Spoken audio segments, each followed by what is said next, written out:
All right, welcome to day 7 of QuickPass. Today is, this week is going to be really a little more relaxed. There's no formal lecture, so there's no going through Jupyter Notebook and explaining a concept because I've given all the concepts to you over the past couple weeks. So this week, and we're going tonight, tomorrow night, and Thursday night. Is going to be just us writing code together. And so this was here where we're going to get a lot of class participation. Don't hold back. If you have an idea on how to approach something, when we get into some of these challenges, uh, please speak up. Either put it, put something in the chat. So I do like to copy and paste stuff from the chat window into VS Code as we're coding along. And if you put something wrong in there, that's fine too, because we can see where we made the mistake and we all can learn together. In fact, I actually like it when students just go on a limb and put something out. And if it's slightly incorrect, we all learn something. I've in fact learned something myself by doing something. So, or by a student posting something, and I'm thinking it's going to work and it doesn't, and I'm like scratching my head, like, why is that not working? So, and then we can investigate together. So, um, yeah. But before we start, I just wanted to ask, I did ask a couple of you if you gotten your part 2 completed and you're just kind of waiting on the assessment with Guillermo, or who here has like finished the assessment and you're in.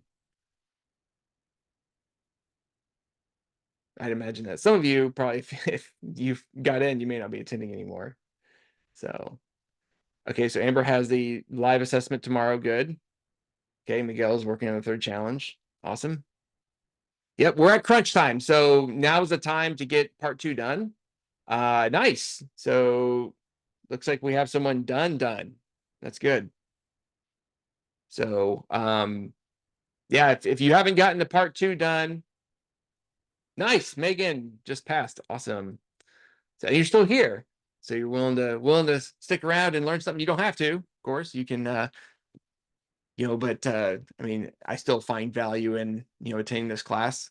Because you can always learn something even looking at the basics, and this is exactly what we're doing, just going through the basics. Cool.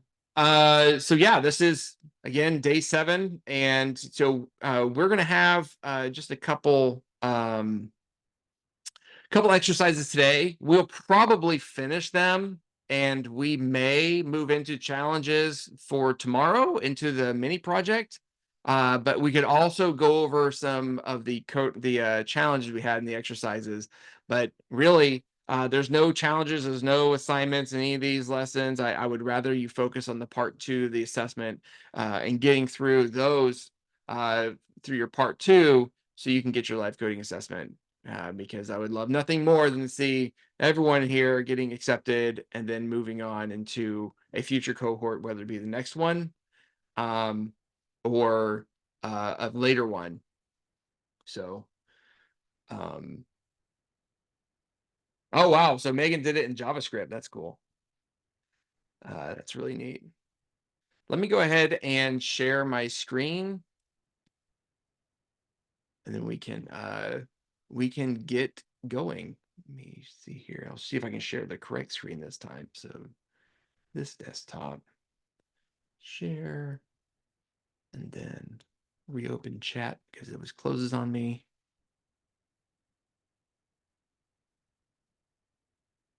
And thanks to everybody. Thanks to those of you who posted over the holiday weekend. I mean, hopefully you get your answer in a timely fashion. I was looking at it every now and then over the weekend, but I hope everybody had a great Labor Day weekend as well. It was really started off really, really humid here, and then it got nice. So, all right. Okay. So again, day 7, 8, 9 are going to be exercises, and for today, I have just a couple exercises, and mainly it's just going over revisiting some of the methods we learned in the past couple weeks. And this first one here, I actually used to have in the lesson. in one of the lessons at the bottom. But I decided to put it at the end only because it kind of, it gives you a little more time to look at, some of the ways we, the tools we have, like, the string methods and other things, to kind of do this as a class. And so what it is it's a paragraph, and it says write a script to identify the longest sentence by word count. And so there's a long sentence here, and the whole point is not to read it and count the words with our eyes, right? We want to use Python to help us do that, and we can use those problem solving methods that we have in the pre-course, and we can kind of think about this programmatically to figure out, okay, where's the longest sentence, and then we'll take a look at it and revisit it and see if there's any kind of weird things going on with it, to see if we have the correct count. So um so yeah, this is the problem. This one shouldn't take too long. I would say this would probably take us maybe 15-20 minutes tops. May go longer depending on the participation. But does anybody have any suggestions on how we could tackle this problem right now to identify the longest sentence in this paragraph?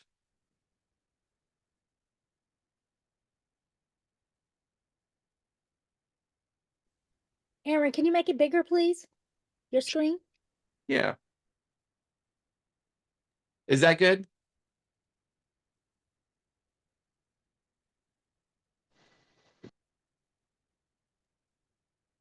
Do you think you can close your left panel, maybe? This one here. Yeah, Let me see. There we go.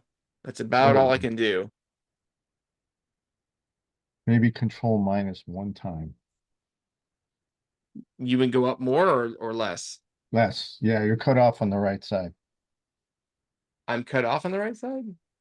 on my screen and maybe other people's. The text goes off the screen. Yes, the right side is cut off. Is it still cut off? I mean, it's I wrapping on mine. So just- Yeah, I see the text wrapping. It seems to all be there. You might Yeah. need to adjust your windows. it's not an incredibly long paragraph, but Well, it's pretty good, I'd say. yeah. Oh, are you talking about the paragraph in the code block?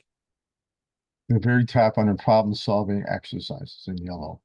Yeah, this one's wrapping. So it's just going, geography is a tapestry of contrast, stretching, like it is definitely wrapping. Now the paragraph in the code, excuse me, does go off the screen.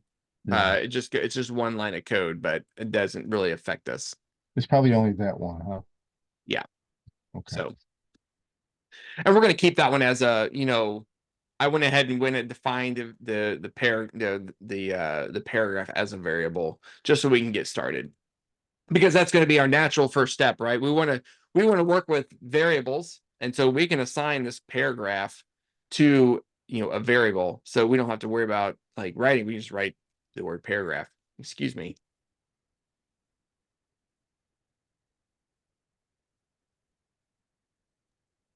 It doesn't matter because you can open it up. I forgot. You can open it up in VS Code ourselves. So Yep. So let's see. Okay, so I have some suggestions here. So splice paragraph by end punctuation, split it into a list where each item stops at the period, and then count that string. Okay, might be good to create a function. Okay, Define and then the function. so you want to define a function? Yes. Okay. Okay. So what's a cool name for the function? Something that's descriptive.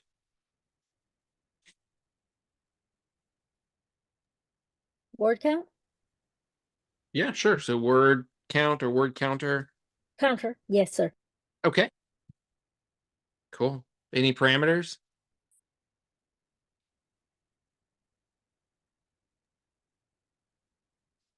We're going for the longest sentence. What would we put into the, so what would the input be to the function? Wouldn't it be string? It would be a string. String? Okay. I'm So still like, learning, guys, but yeah, would it be a like string? string, we can do that. Would that be possible? Okay. You can call it string, we can call it whatever we want, but in this case, for the function definition, remember we're defining it, we're saying, hey, we want to input and we want it to be called string. So just remember, when you do that inside of the function, you to reference whatever's being fed in, it's going to be the word string. So yeah, that'll work. Okay, and so I just put the word pass there just to kind of as a placeholder. But now we can go ahead and start thinking about how our function is going to work. So we had some suggestions here. So split into a list where each item stops at a period and then count the string. Okay, so we can take the string, right, and say, okay, well, string dot, you said split it, so it's a split, right? Split. Is that one of the string methods that we have?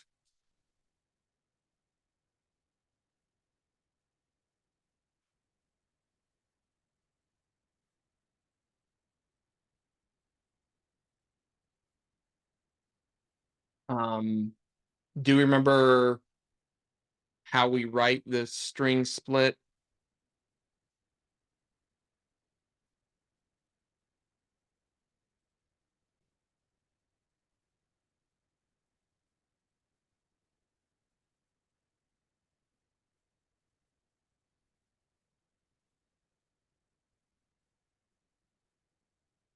Okay, so we need a parentheses and delimiter. So like, because the split, right? The word split itself is a method, right? So we need delimiter. So empty quotes. Looks like we have an empty quote there.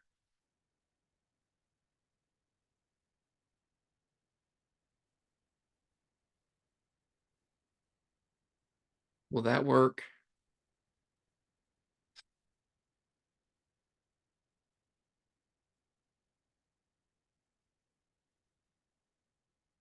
Okay, so we have string split. I probably would want to, because I think just like okay, so we have split. Okay, so we have a period in there. So basically what this does, we want to split this string on each period, because then we'll know we have sentences at that point, right? It's punctuation. So okay, and we probably want to define it as something because we want to use that later.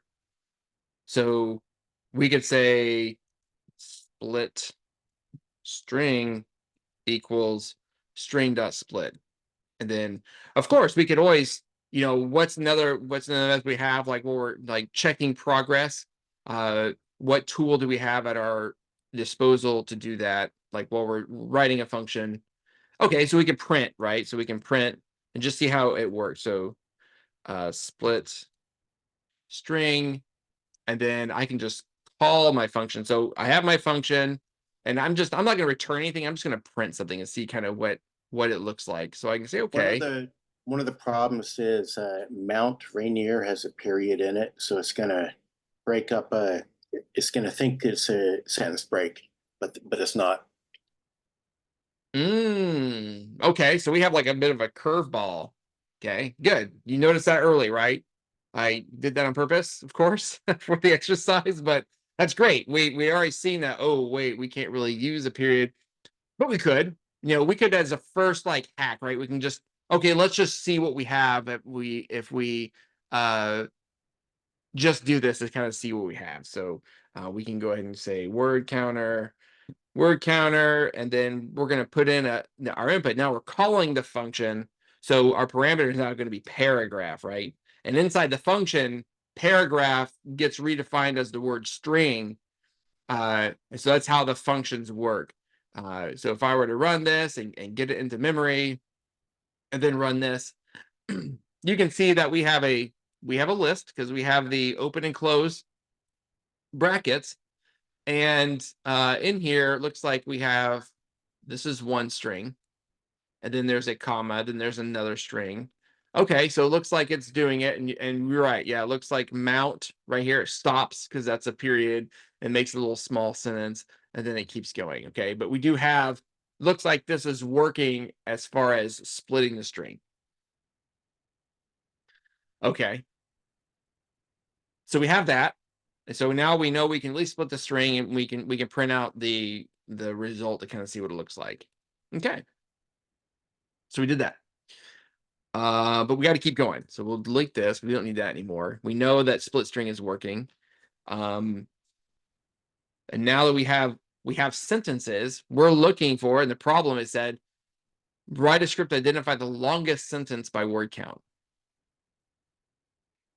So what can we do then? We have a list of sentences, and now we need to take a look at each sentence and see how long it is.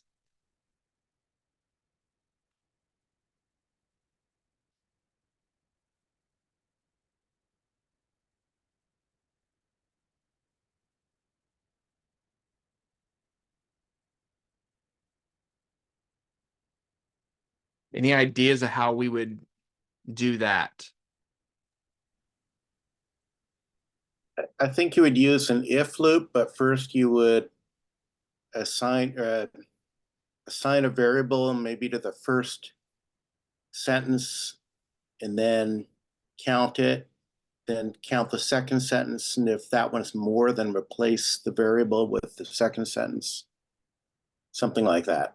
Oh, okay. So you're saying like we can establish like a variable that is just something that holds like the longest sentence we have, or something like that, right? Yeah, I think so. Can't Okay. you just count the spaces? Okay, yeah, we can count the spaces. Rob says, to keep it simple, why not remove the dot from Mount Rainier? Well, we don't want to change our source data, right?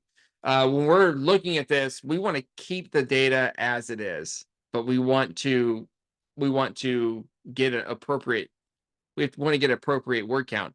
We'll revisit this. So when we finish like our first, like, our first solution, at least getting long sentences, or getting the longest sentence, at least what we think is the longest sentence, we'll get that first, and then we can maybe account for this one in the beginning, to maybe we can figure out a way to not split that sentence. We'll see.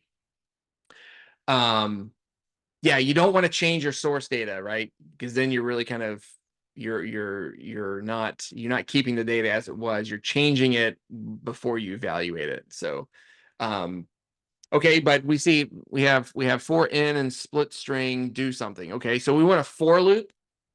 I heard if statement too. So maybe like a for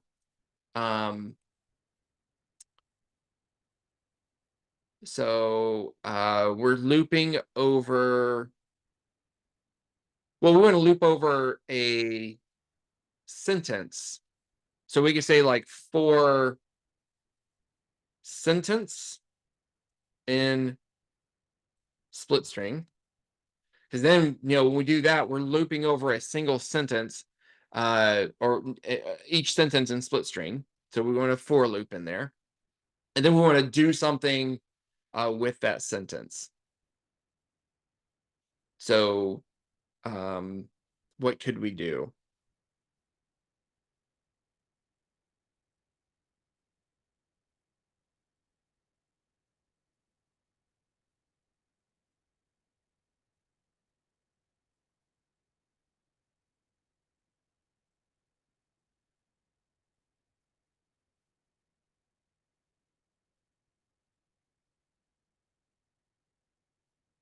It looks like we want to get the word count.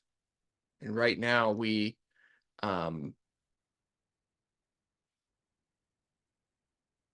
okay, so we want to get the length of sentence. So yeah, we can do that first. Let's try and print the length of sentence like that. So print. Okay, so now what we're going to do is we're going to have our split string, we're going to loop over it, and then we're going to print the length of the sentence. And then we can just run that and see what happens. And we have 131, 194, 22, 95, 197, 247. Okay. So we're definitely getting some length of these sentences.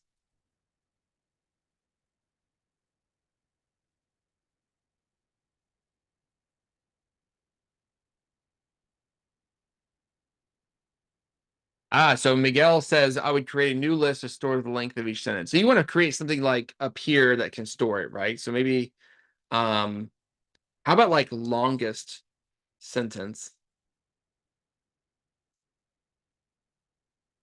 And we can just make it equal to an empty string for now.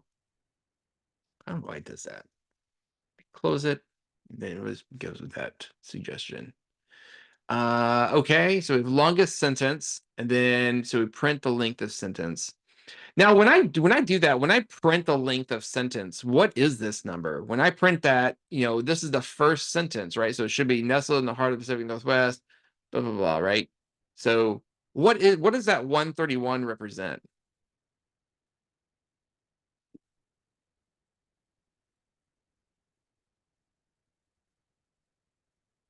Yep, that's the characters. So it's all the characters in there, but we're not looking for that.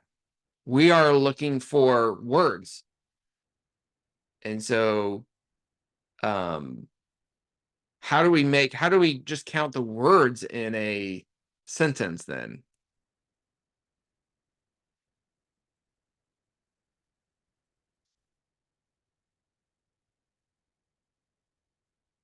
So we know that's character count. You count the spaces? That's what I think. We could. Yeah, we could count the spaces. We would probably have to add one. Can we Though. add another for loop to do Add that? another for loop? Yeah. So like 4 characters in sentence. I don't know. I don't think that would work. That'll go over every single character. We can do something, but yeah, what if we just split it again? So what if we just split sentence? So the same thing we did here, we split the paragraph into sentences, but we split it on delimiter.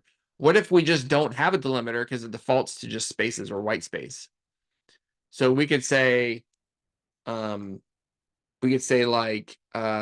and we could redefine it that way. We don't have to redefine it, but let's go ahead and do that anyway. So let's say, split sentence equals sentence dot split, just like that. And then we can print split sentence, so we can see if it works. Try that and see what happens. Okay, looks like we're good to go. Looks like we have a list of words.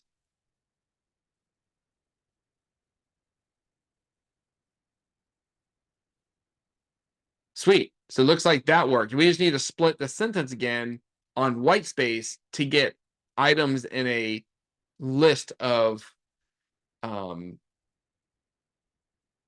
get a list of words. And that way we can then maybe do the length at that point. Because now we have a list of words that we can run the length on.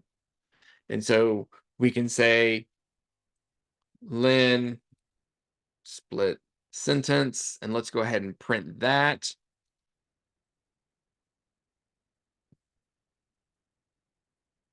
Okay, those are much better values, right? So instead of the character count, we have the word count.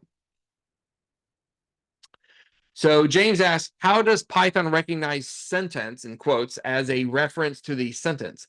So remember when we define or we write a for loop, okay? And the reason Python knows what this sentence is because it's defined right here. So this is a temporary variable that is reassigned basically every iteration, and so sentence, when you run first sentence and split string, it's going to be that first sentence that we already split, and then now that's going to be the variable sentence. Then when the next iteration of the for loop, it changes to the next sentence. So it gets redefined every iteration of the loop. So Miguel asked why a 0 at the end. Well, we can actually go back to that. We can just do this real quick and see what's going on. And there's an empty list at the end. Because if you remember, we're splitting on the period, and there's a period at the end, so it has a 0 length list at the end.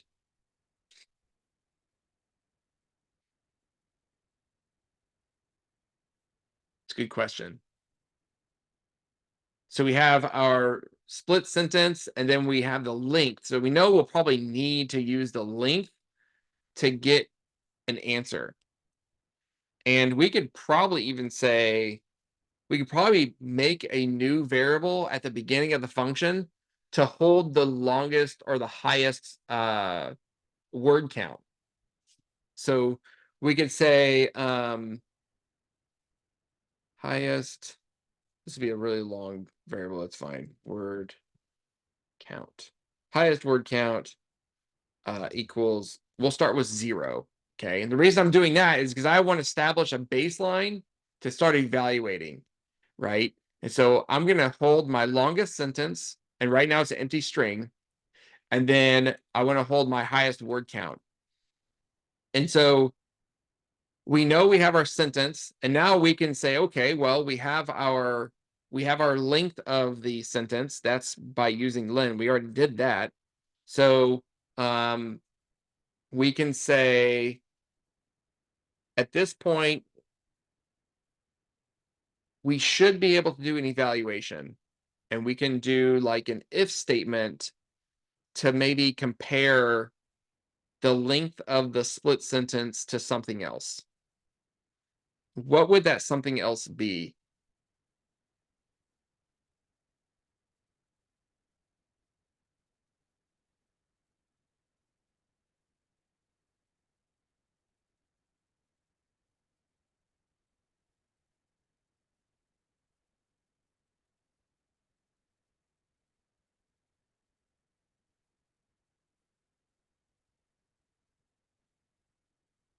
Okay.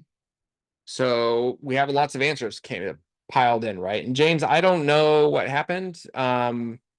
So just to catch you up, we made a for loop, and we defined the word sentence as a temporary variable, and that's how it knows what the word sentence is, because every time the loop iterates, this gets referenced as the whole sentence. So if you remember, we had a list of full sentences, and every time the loop runs, this gets redefined. That's how Python knows on line 6 what sentence is, because we're inside the loop. And we do the colon, and we indent. This is code that runs inside of the loop. So every time the loop runs, it defines sentence. It knows what a sentence is inside the loop. So so we have previous longest. Okay, so longest sentence should be none. Then if len split sentence is greater than length of longest sentence, split sentence should equal longest sentence. Okay. Yep. I think we're all on the same page. We kind of want to figure out how we can maybe store the longest as this loop runs. We want to store what the longest sentence is, and then compare the next one to it. And if it's longer, then we do something. If it's not, we just continue, right?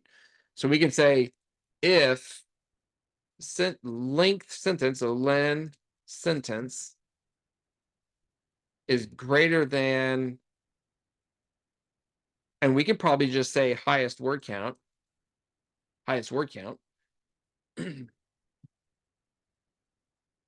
Then we can say highest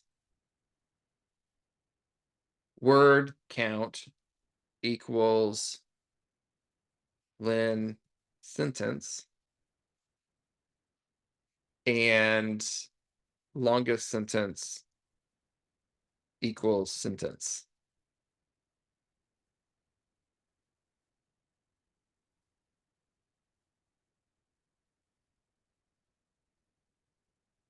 Okay.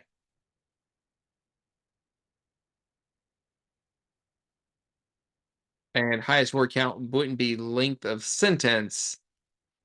It would be the length of split sentence.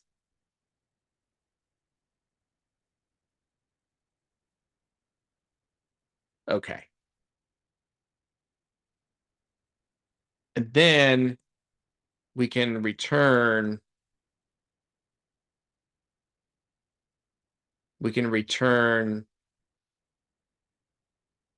highest word count and longest sentence.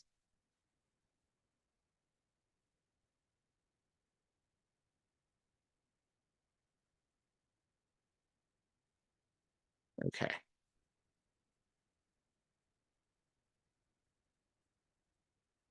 And we don't even have to return something with this. We could return a tuple that has these two things in here if we want to. Or we could also print. So let's keep this one here. And we can just print. So we can let the for loop run, and then we're at the same indentation level as the for loop. So we know the for loop is done running at that point. And then we can print. And let's do two print statements. Let's do an f string, and we can say the longest sentence has highest word count words.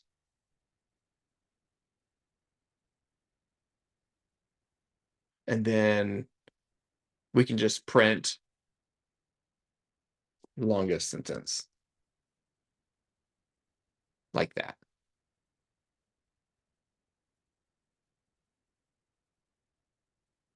Okay, so it says the longest sentence has 32 words. And then this is the sentence itself.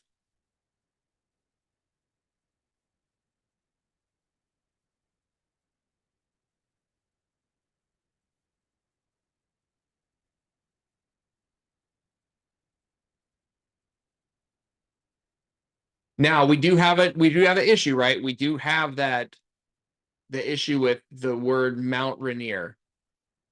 How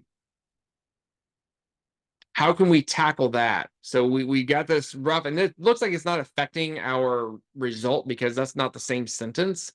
So it looks like we'd be fine with this, but there could be sentences in other cases where you would have a Mr. or a Mrs. or any other shortened word that has the dot. We can any kind of title. So we would want to deal with that. Anybody have any ideas on how we can?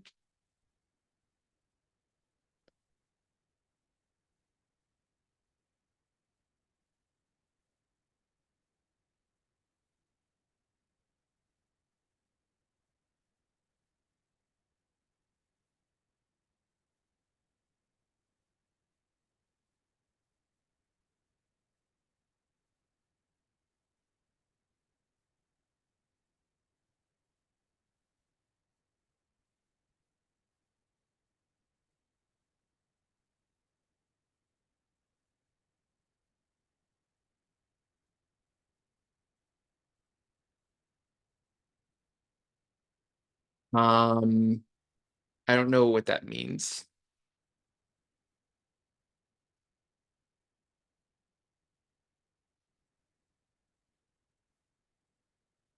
Okay.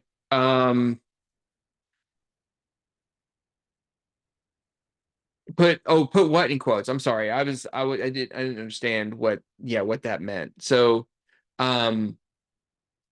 we have to split the string. Right. So we can't change that though, right? So we have like we can't change this sentence, or let me go to it real quick. So we can't change this sentence right here. I think this is the whole sentence. But I do want to include all these words in the same sentence. So there's got to be a way with Python to maybe deal with that. And it would probably have to happen when we're splitting it, right? So like right here on line 4, we're splitting the string. But there may be a way we can maybe evaluate that or evaluate a sentence before splitting it, where we could maybe account for that.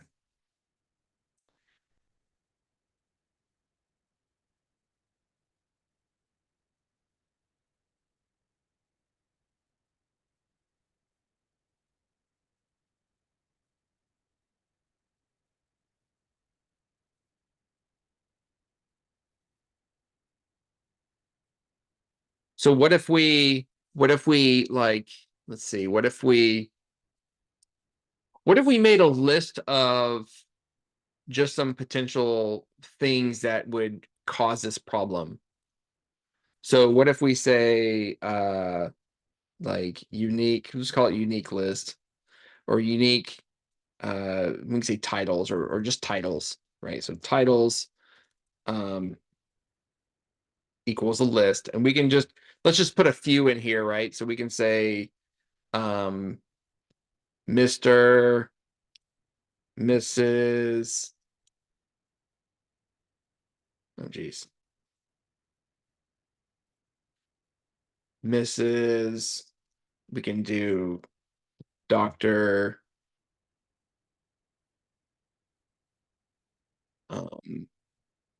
Mount.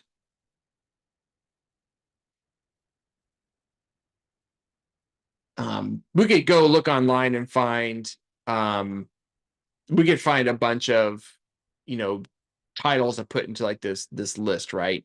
And we could have that as a reference to maybe check before we split a sentence on that. So maybe we could do you know, maybe we could check in the beginning if these terms are in the paragraph itself, right? So the entire paragraph, are these titles in here? Okay, if they are, maybe we need to figure out where it is, and we could account for that, or before we split.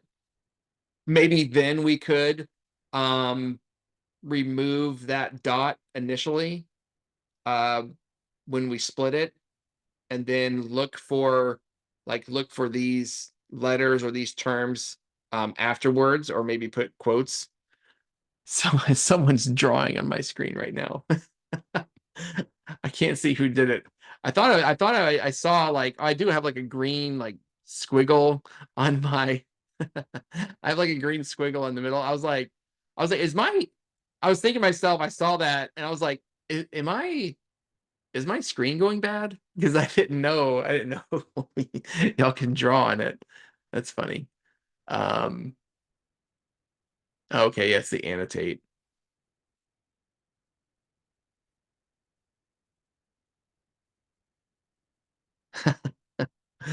That's funny. Well, since we know what that, can we subtract one from the final number?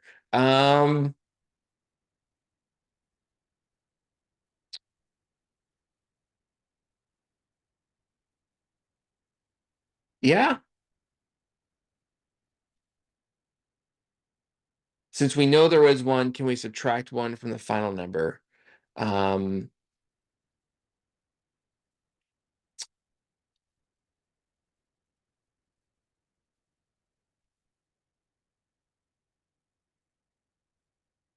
Well, yeah, I mean this, but remember, we're writing this function to mainly take any sentence, not just the one we have here, right?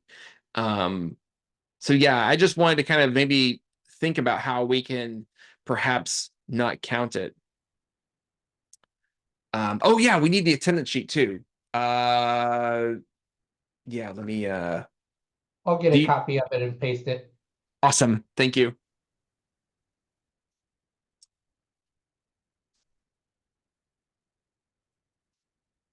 Okay, so let's see what we can do to account for that. So in this case, we know, like, we can just look for this one. We don't have to have, we can keep these in here if we want, and we can say, okay,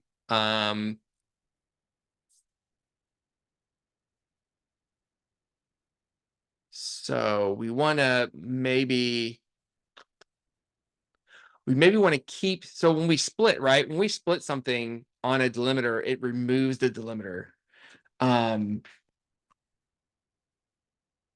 So maybe we can put the delimiter back into each sentence. That shouldn't be a problem because we can split it, and then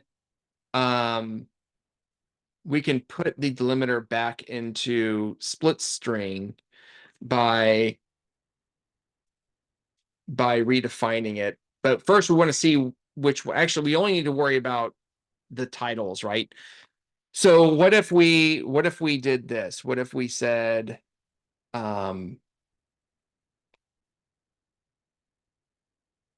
if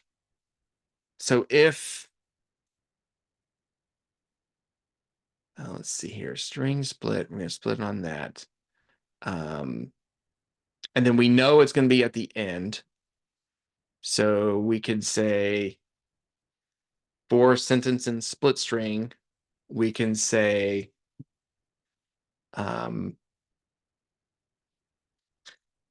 last word equals sentence -1. Now give us the last word in that split string. So last word equals sentence -1.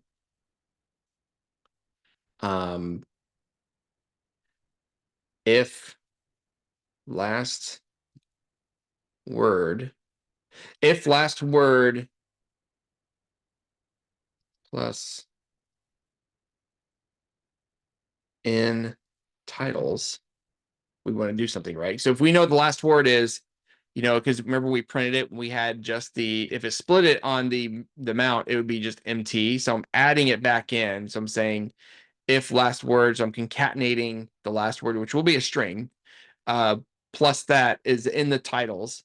And I will need to also make it lowercase. So if last word dot lower, because it may, in this case, mount is not all lowercase, so it's capital MT, but I put all lowercase. So I would need to make sure I change that last word, just evaluate that way. Plus a dot is in the titles. Then I know I'm on that sentence.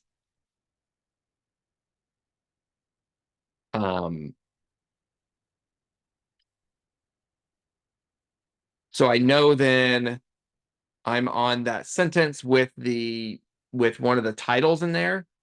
And so, again, I've already split it, but I need to have a way to maybe combine it back with the next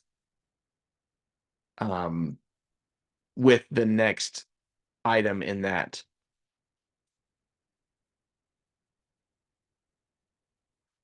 So what could we do there?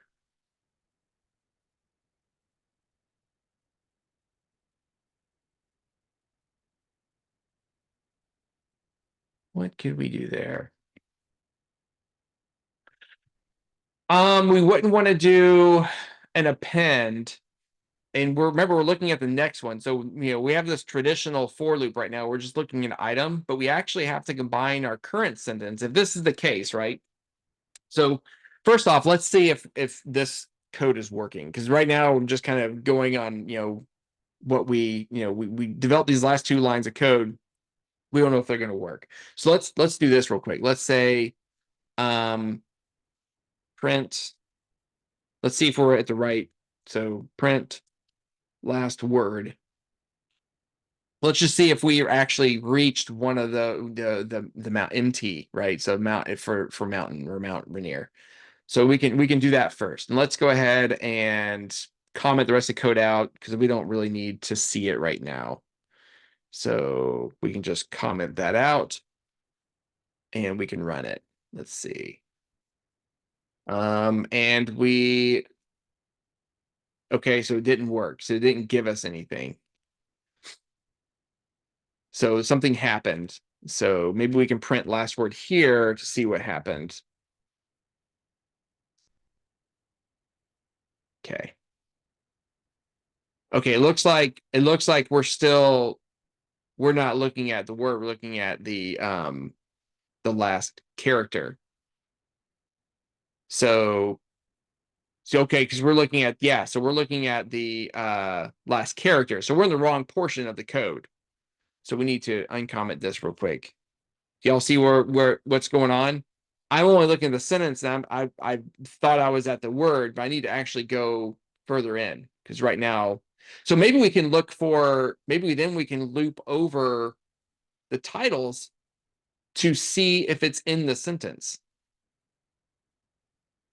So we can do a nested loop here for title and titles. If title dot lower, or no, if title, we'll need to do it this way. Title dot upper, or we can actually do title dot lower in sentence dot lower. If title dot lower is in sentence dot lower,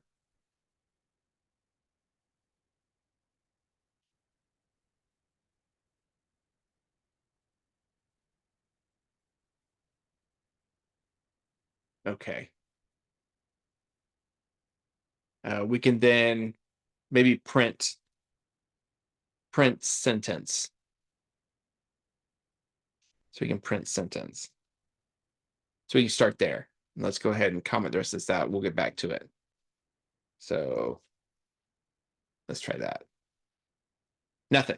Okay. So something's going on here. So for title and titles, we can go through if title dot lower and sentence. So for sentence and split string, we're splitting a string. Okay.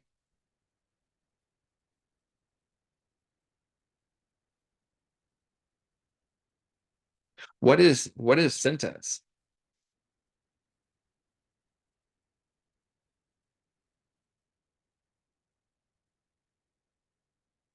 Oh, I see what you're saying.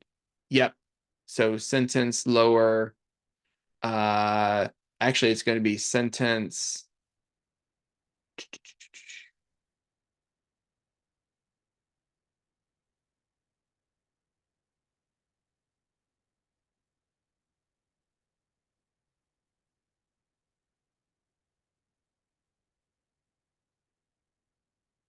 Okay, so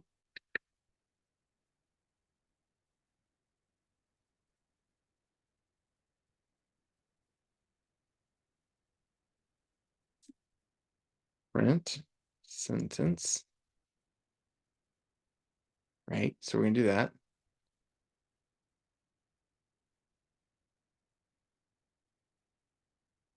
And run that. Okay, so we have that. Okay, so we're not getting that because it's already splitting. So we were in the right spot. We were in the right spot of code. So we need to have sentence. So if title lower in sentence,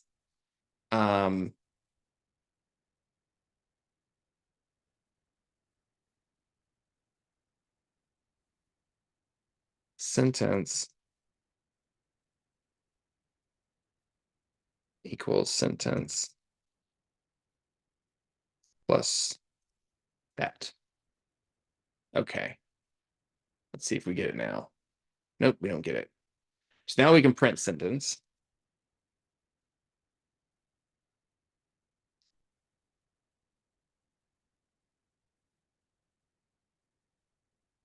We have that. We have that. And sentence dot lower now. There we go. Let's try that. Okay. I think I got it. Okay. So what I did was I added the period back into the sentence.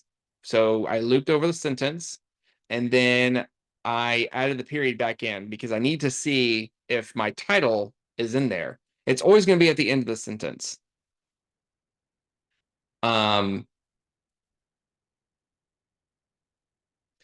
Right, but you got to be careful with that, Yi, because if you do that, you may have a word that has those characters. If you search for just those characters, you may have a word like drive or something. If you're looking for doctor, right, you would get false positives and start seeing those in there. So you don't want to do that. So I wanted to add the dot back in so I know I'm looking at a title at that point, right? Because you wouldn't have anything, any word that would end with those letters and a period. Does that make sense?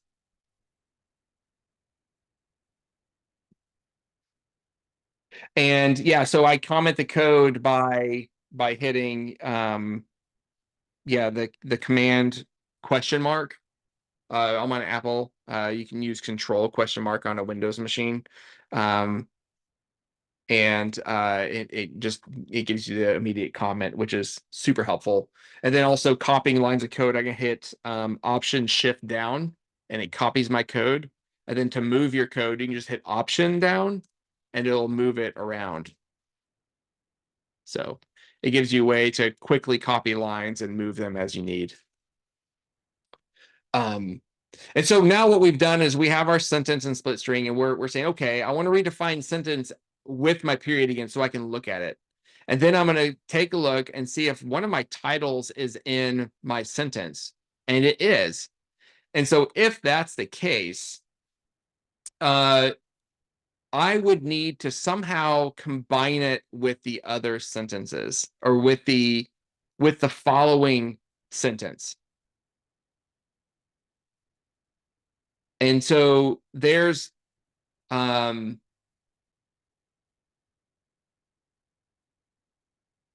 several ways we can do that. The way that's coming to me right now is maybe keeping the index of the sentence in my split string array or my split string list. Just noting the index, after the evaluation, maybe I can do a combine. Well, I don't want to wait till after because I want to make sure I have it evaluated and combined before I do my final word count. Because if that sentence, that was split on that title, the two combined is actually the longest sentence, I want to capture that before I do my final evaluation, my final count. So maybe I can make another function that will do that. So I can say def like let's call it combiner, right? So we can call it the combiner, and we have two things. We're going to have two strings, right? So string 1 and string 2. This is just so we have another function. And so if we get that, we can then note the index of that sentence and the sentence after it, and then run a function to combine them and bring it back as one. And then we can then find that.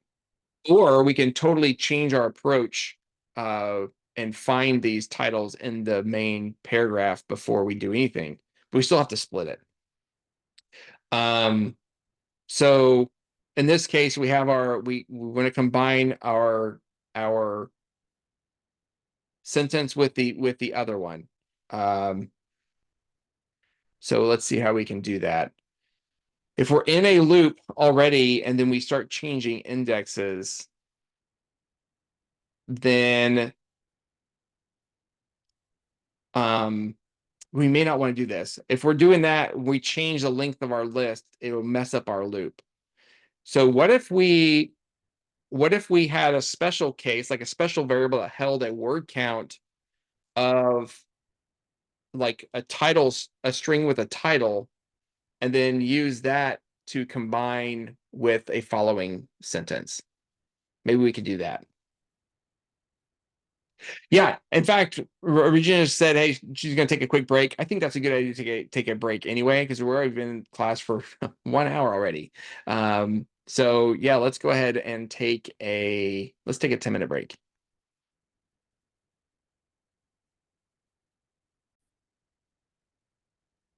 Okay, welcome back from the break. Yeah, whenever whenever Regina said she's going on break, my dog was whining outside my door. I was like, oh yeah, I gotta feed him too. So that was good. So before we went on break, we were going through and hitting that edge case, right? So the when we found out that our script was splitting sentences on a period, uh, we didn't account for the fact that we have the word Mount Rainier here, and the Mount has a period, and so it would split that sentence. And so that's kind of what we call an edge case, and it's like something that it's something that's not very common, but it's something you have to account for in your code eventually. If you miss it initially, right, we could have stopped there and said, that's good enough right now. We hit an edge case every now and then, but we decided we want to go ahead and fix it.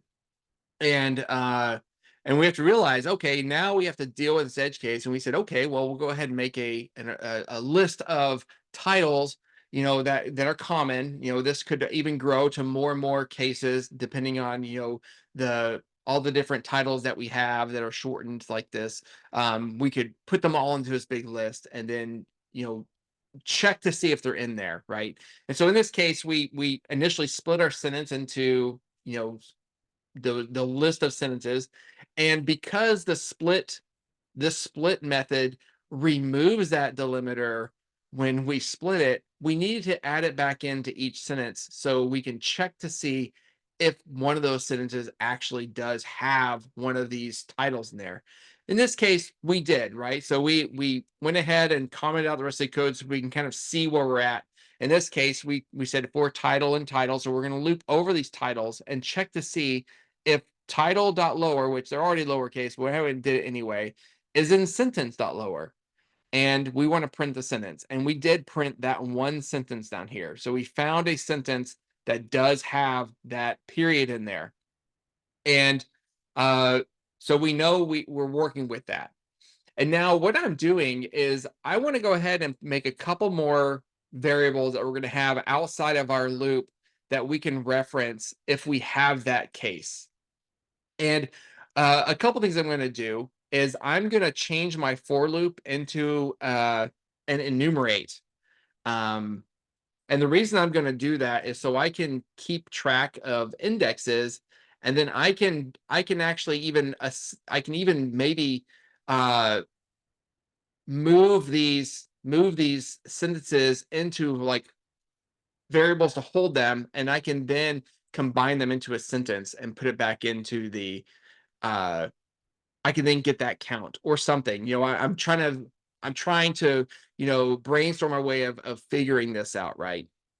So we're saying enumerate, and I'm going to go ahead. This way I can keep track of the index of the string, right? So now when I loop over this, every time I loop over something, I get sentence, but I also get the index of the sentence in there. And so I can say, okay, well, I have my if title lower is in sentence lower, then I know I can I can keep track of that. So I can say, okay, if it's in there, then I want to say title index equals I. And I know my next one, I can then say, okay, well, I know my next sentence will also, I need to combine that. And so I can say, okay, well, I probably don't even have to assign a title index, but I'm going to anyway. And I can say, let's do, okay, so we have that title index I. So I found a case where I have that, and then I can say, well, I know it's going to be I, and then the next one's going to be I plus 1. Or I can work at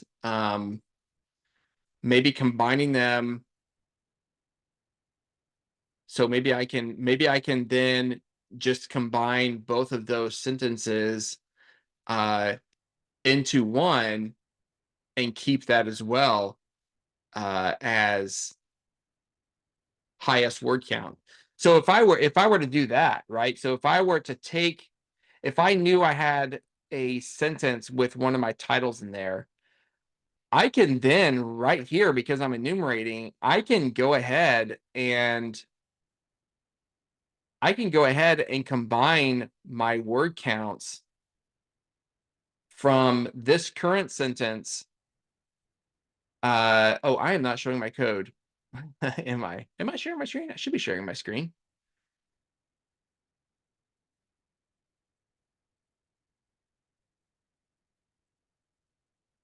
Okay. Wayne, I don't know. I'm sharing my screen. I think others can see my screen. Did you get your audio back? You said earlier you didn't have audio. Yeah, I got my audio back. I don't know if it was you that did something or not, but I got that back. So maybe I have to select something else on your share or at the top right. I have you on standard. Oh, there's like how do I clear? I'm gonna see if I can prevent people from drawing on my screen. Oh, here we go. How do I turn that off?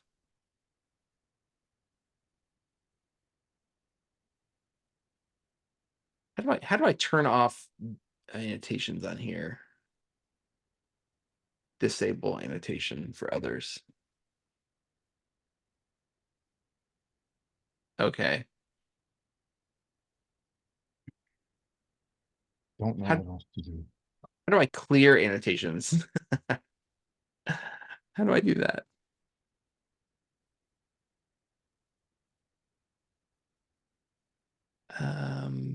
I don't know how I can get rid of that. I'm gonna stop sharing and share it again. So stop share. Let's just share again.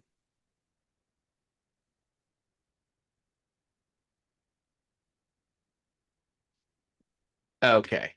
I see code. Yep, it's pretty big, but I see it. Yeah. There we go. All right. I think I disabled. Let me see if that stayed on. Yeah. So I disabled annotation. So I think no one else can play around with features. It's crazy. Y'all waited until like the third week to start doing that. It's funny. Maybe I just didn't notice if someone else drew on my screen the past couple weeks. So, That's better. Thank you. yep. So if we get into this case, right? So we have if we run into this case, maybe we can then run our combiner and get a result and then set that equal to highest word count. And then still check the next one, which will obviously be lower because we're combining it with this sentence.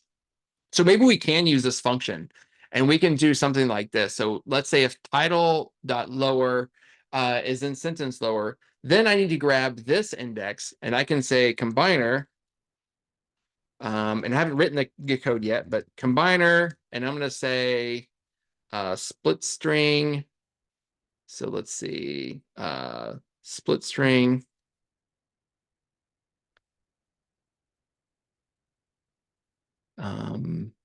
Split string at the index of I and split string at the index of I plus 1. Because we know it's gonna be combined with the next sentence over. And we shouldn't ever have it at the end because I don't see a sentence ending with Mr. or Mrs. or a whole paragraph ending with. So we should have a following sentence after that. Even though it actually has an empty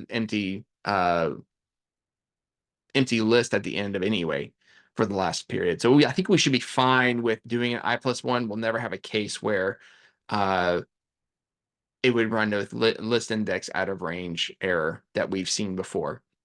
And so we're going to go into combiner. We're actually going to use combiner.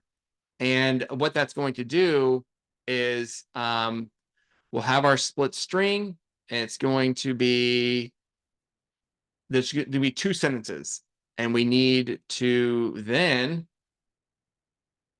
just combine them together. So we should be able to do sentence, or let's do combined sentence equals string 1 plus space plus string 2.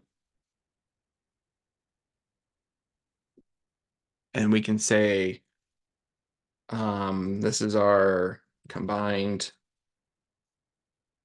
sentence equals. Okay. Combined sentence. Okay. So here, and then we can return it, right? So return combined sentence. Okay. So what's happening here is I'm saying, hey, if I see a title in my sentence, so that's what's happening here. If there is a title in my sentence, I want to go ahead and grab that sentence and grab the next sentence and put them together. And then I want to name those. I want to assign the result of that function to a new variable called combined sentence, which happens to be the same variable name inside this function. If y'all remember function scope, a variable name here does not go outside the scope, but I'm returning it, but I'm assigning it to the same name here. So there should be no conflict. Python shouldn't have an issue with that. It won't reach into a function and be like, hey, you've already named this variable. Like, which one is it? What are you talking about? It won't do that. So we should see something. So in this case, let's see if that worked. It may not. I don't know. My functions have not been lucky today. And I need to print here. I may not have worked. Let's see. So print. Let's see. Okay, so it kind of worked, right? So among these peaks, mount, it has no it has no period, but it looks like it did combine them into a sentence. So now I have combined sentence, and I can then split that and then get the count. Or I can let's see. So I have it as a sentence.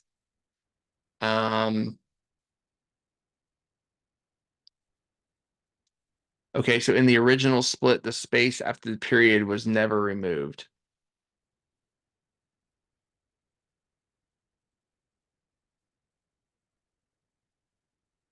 You're talking about on what line?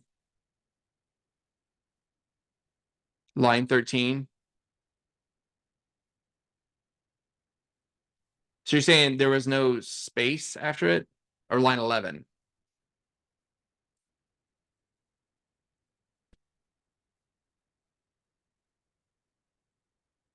The space after the period was never removed on line 11.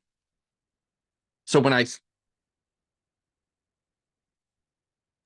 So if you add a space, so if I add a space here, it should look better now, I think.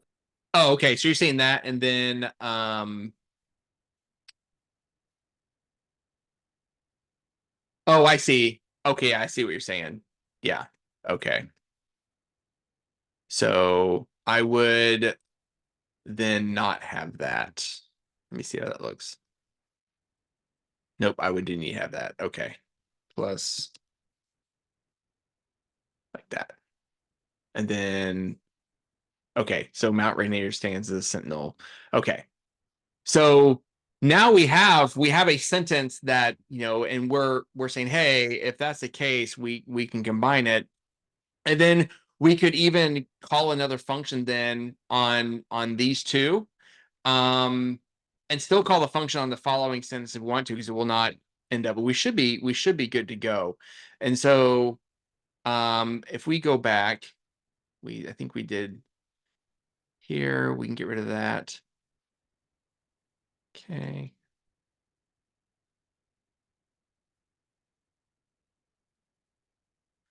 So now we're actually going to count the words. Okay. So we have our combined sentence now here. And so now we need to have a case where, oops, we need to run it. So we're running on that. And now we can say, let's go back to this. Oops. There we go. So our combined sentence.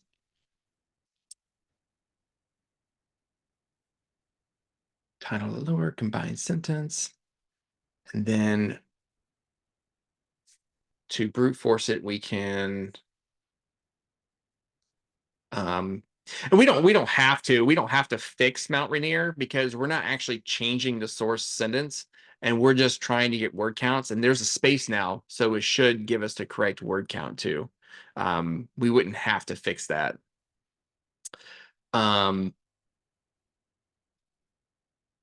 So here we can say, actually we can just call it sentence equals that. Okay, so sentence equals that, then it should run into split sentence equals sentence dot split. Okay, so we should only if it's okay, so only if it's title dot lower and it was in there, then we'll get that combiner, we'll get back sentence. So redefining sentence as that, we're going to check the longest.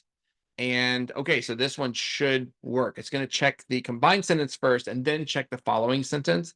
And the combined sentence should always be longer than those two individuals. And so we'll see a recheck of that of the sentence after this portion that's checked. So we'll see a recheck, but that will not be longer than the combined one. And so because I'm redefining it here, the combined sentence should be always longer. So let me see if we get back. Okay, it says longest sentence has 33 words. Okay. Where am I printing that? Where am I printing that bad boy? Okay. And then we can also check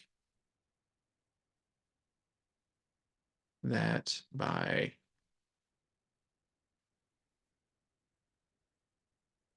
I'm going to go here, find Mount Rainier. Here it is. And I'm going to combine. I'm going to get rid of this period right here. No reason doing that, seeing if I can.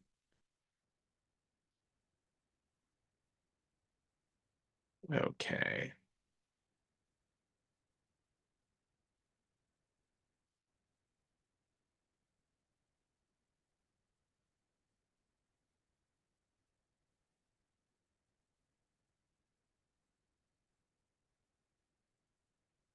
Okay, let's see here.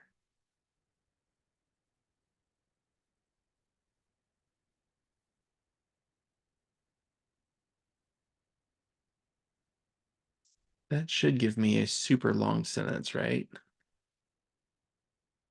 Among these peaks, Mount Rainier stands as a sentinel. Okay.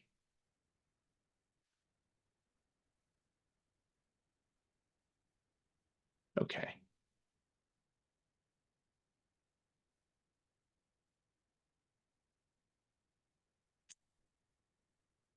All right, so let's see what's happening here. So now let's print split sentence. I'll go ahead and comment these out.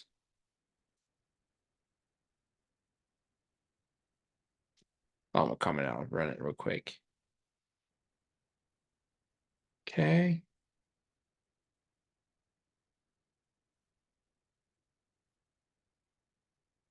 So it's definitely still, it's combining it now.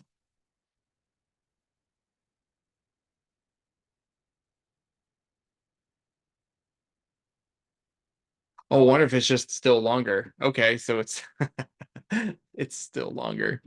Okay. I see what's going on. Okay. Well, I don't want to edit it too much. So line by line, what I do? Actually didn't need a title index after all. So what I did initially was I took the main string and I split it into well, I first called in this function called word counter. And for the edge case, I went ahead and made a variable called titles with the list of various titles that we have. I made a variable called longest sentence as an empty string, and then highest word count as 0. And then I went ahead and split my string on the periods, right? And so that would still split this Mount Rainier. It'll still make a 4-word list or a 4-word sentence. But I do tackle that by using this for loop. And so I use an enumerate because I want to keep it track of the index. And the reason I want to keep track of the index is because if I run into that special case where I have a title in the sentence, I'm going to run this combiner function. And so I go through and I first look at each sentence and I say, hey, is one of these in my sentence? With the period, because I do add the period back in. Is one of those in there? And if it is, go ahead and run the combiner and combine that one sentence with the sentence following it. And that's why I need the I for enumerate. So I'm running that and I'm getting back the combined sentence of those two. So the function takes those two sentences, combines them, and returns it. And then I redefine that as sentence in my loop. So now sentence equals that. And then I'm going to keep going with the script. And then I split that sentence on white space to give my individual words.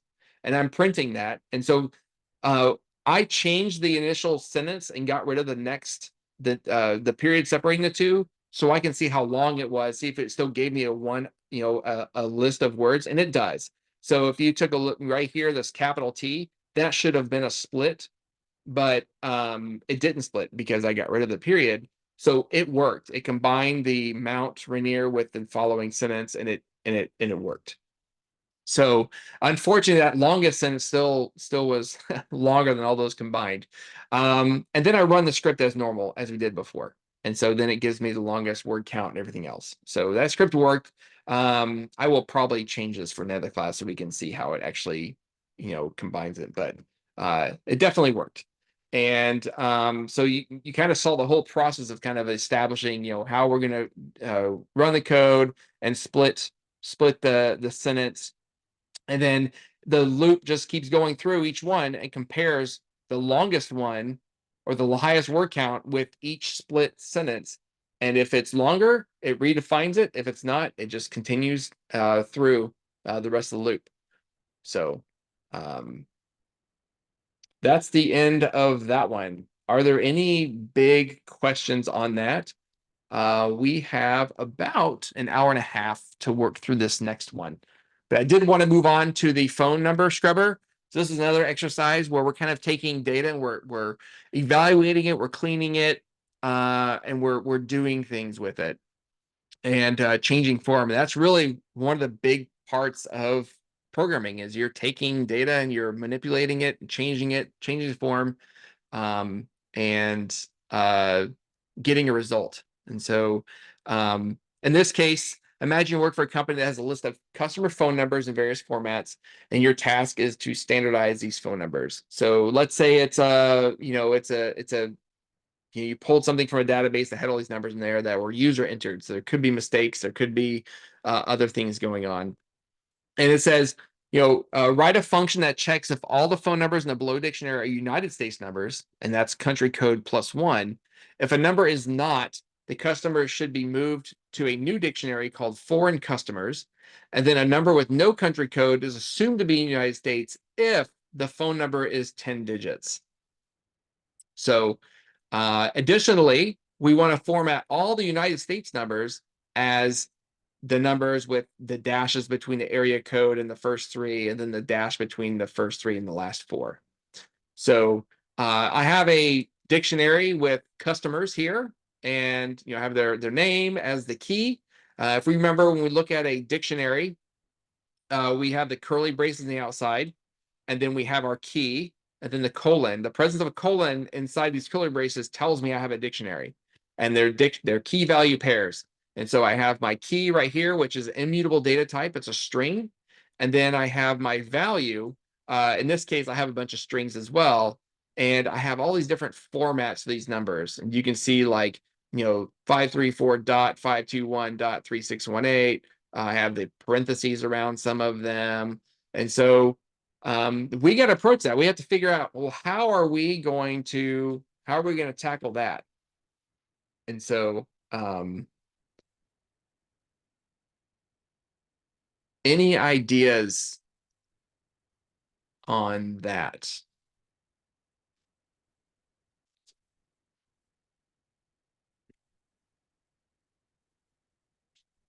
There's a lot going on, right? We have to see if we have foreign numbers.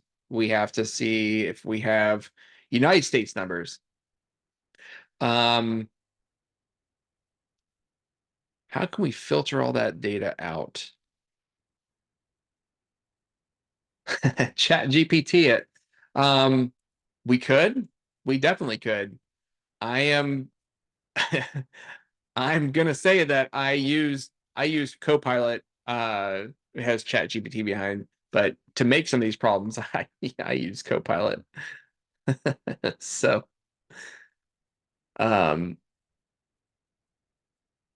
yeah, it's pretty nice. I can just say, hey, give me a Python dictionary of random names and first in the format of first last with a key value pair, and then make the values various phone numbers, and I give it a list of different formats I want, and then it just spits out a random like dictionary with everything I need. Sometimes I change it a little bit, but it helps me develop problems like these. So it's really useful.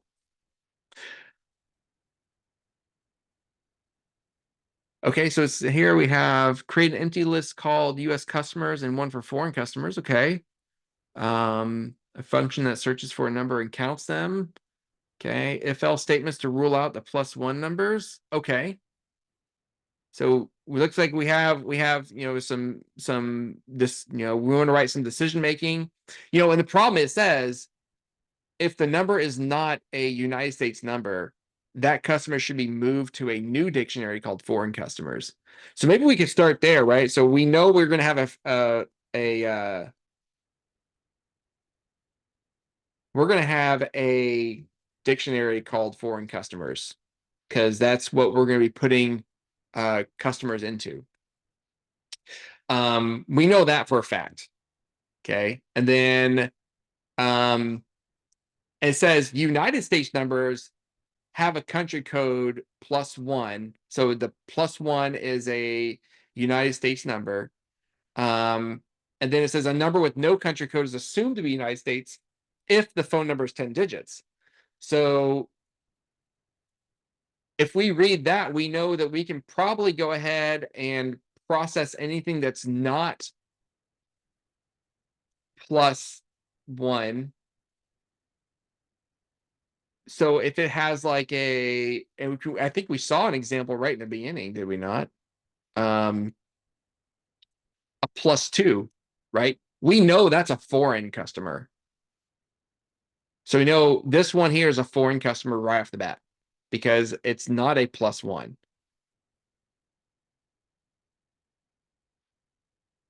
So like we did in this previous example where we had like our titles, right?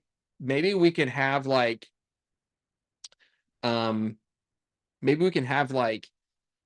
US country code equals, and make it a list, and we can say it's +1.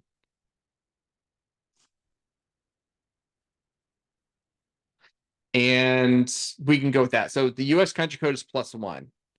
And we can even just make it equal to a string, right? So +1. But if we want to be a little more, have a little more variety, maybe we can have a list, because I've seen country codes like +001 before, or +01. I've seen them on all formats, right? And we can go with the string like this, or we can go with the list that has +1 and then +01 and +001. I've seen all three variants when looking at like phone numbers with country codes. I've seen both. So let's just go with that, because that's a little more, that allows for different formats to come in and we can still catch them. I don't remember what I put in these examples. So the +1 may be enough, but this will just cover our bases. There's nothing wrong with doing this and trying to capture more data if possible. So we have our US country code is that list. And so now we want to just kind of maybe evaluate numbers, right? So we want to say, okay, so we want to check to see if it's foreign. Maybe we can go ahead and at least grab the ones that have a country code. It says if the phone number is 10 digits, then it's going to be a United States number. But if it's not 10 digits, what if it's like 11 or 12 without a country code? Then that would also be a foreign number. We wouldn't know what country it's to, but at least we can clean up the US numbers, the US customers in our database here.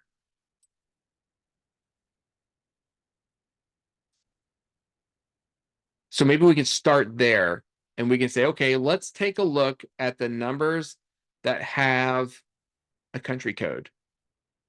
How can I capture all country code numbers?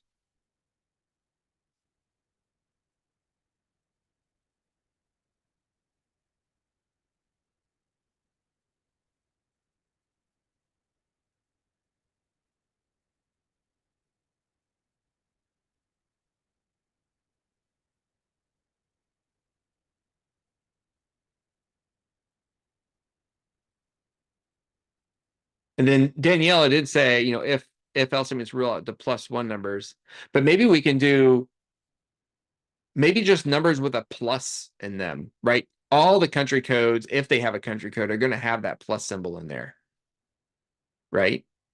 So that plus symbol right there tells me the number has a country code, and it may have a US country code. It may not have a US country code. So we can then check for numbers that have a plus and get rid of those first, right off the bat. We know that if they're not a +1, +01, +001, they're a foreign number and they can go into foreign customers. So I guess before we even do that, we need to make probably loop over each one. How will we loop over this? We've already established this is a dictionary, right? So how do we do that? I knew we have the word for.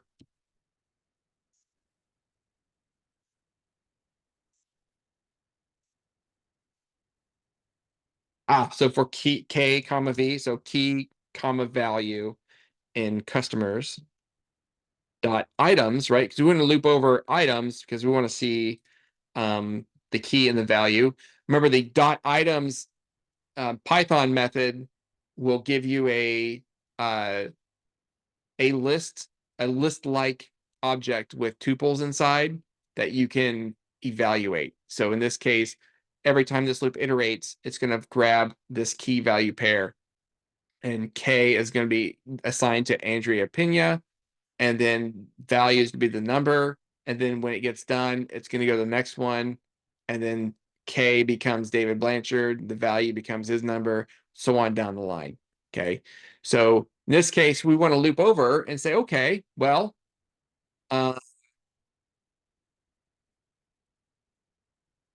if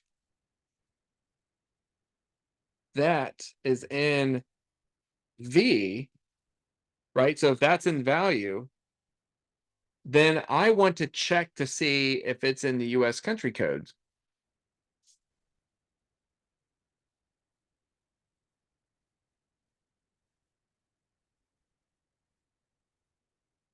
And we can go let's go simple actually first. Let's just do it this way. Let's go ahead and just make it equal to +1. We'll comment this out for now. We'll go back to this. Keep it as an idea, but we'll just keep it with +1 for now. So if it's in there, then we can say if US country code in V. So we're being a little more sure. First, we're saying, is there a plus sign in value the first time this runs? Okay, if it is, now is the entire thing in the value? Because then I'm saying, okay, well, okay, there's a plus. Is it a +1? And then, if it's not, or if it is, we do something. If it's not, we do something else. So we could also do if US country code not in V,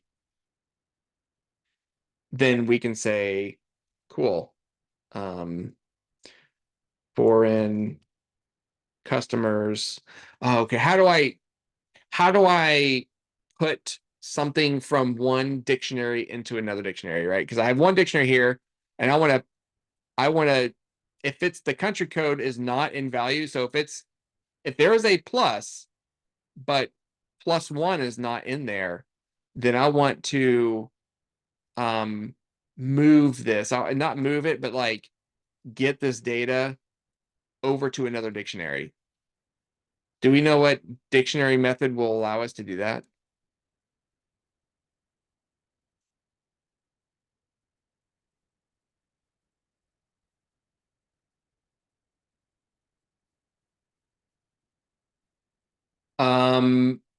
Okay, so try append. So dot append.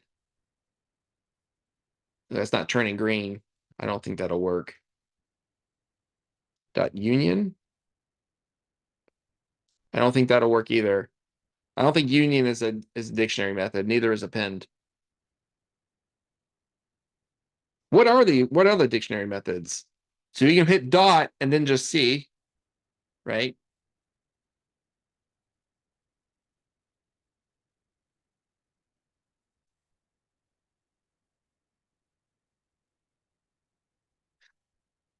We could do that, right? Foreign customers at the index of K equals V. We could do that. Or we could also use the dot update.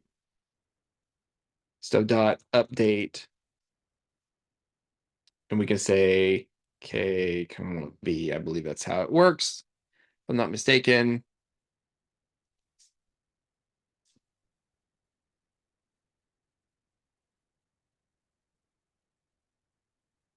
I think that's how it works. We'll see.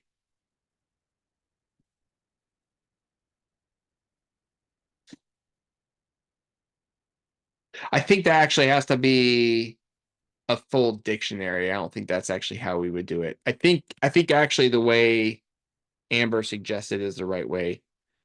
I mean, I could always just test it out right here, right? Because I know I'm going to hit the first item. I can try it and see what happens. Let me run this to get into my memory. And then I think I can run this for now and see what happens.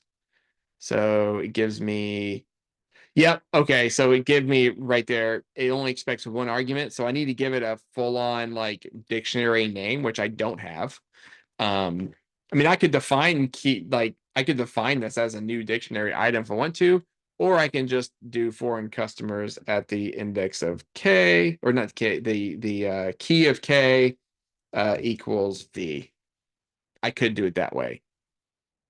And it shouldn't give me an error because now it's actually doing it and not printing anything out, so you can't see anything, right? But we can see how this works. We can say if country code not in V, I can go ahead and just print. I can just print K comma V and see what we get. Okay, so we have a lot. We have a lot of foreign customers that pop up. Okay, so it looks like that will work and they'll allow us to, assign foreign customers that way.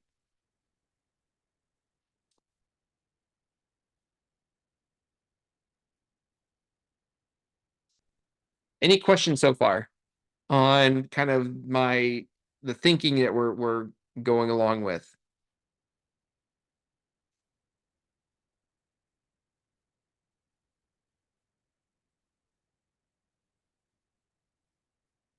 Yeah, yeah, we can show you the update. So here I can just say I can say let me redefine it here so we can do it. I mean, I can also assign it here. So let's say 4K comma V and customers dot items.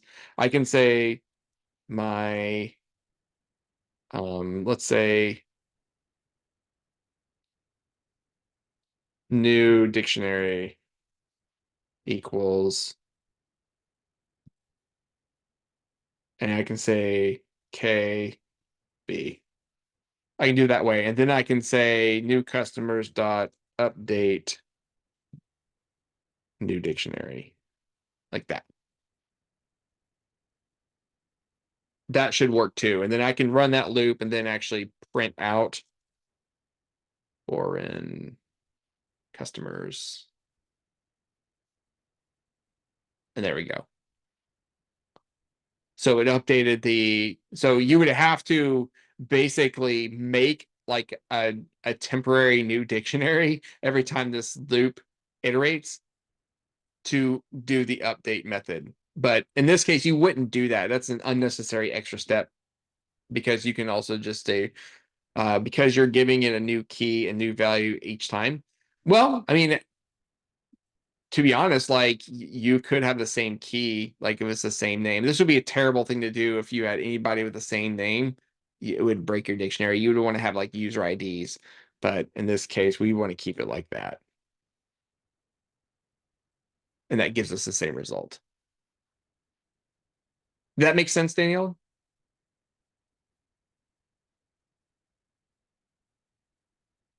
Awesome.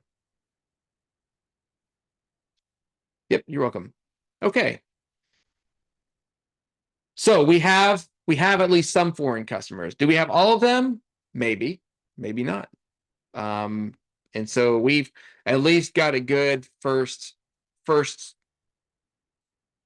at getting the foreign customers. Now let's see. Let's take a look and see if there's any of them, if we add a little more variance in these country codes, right?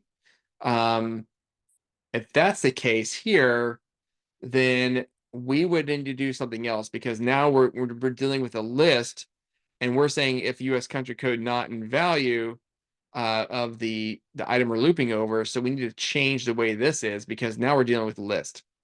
So we would need to actually loop over US country code. So for item and, or let's say for code and US country code.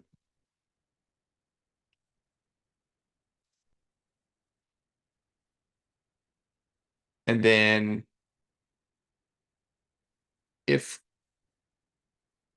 code not in value, I want to do that. Now,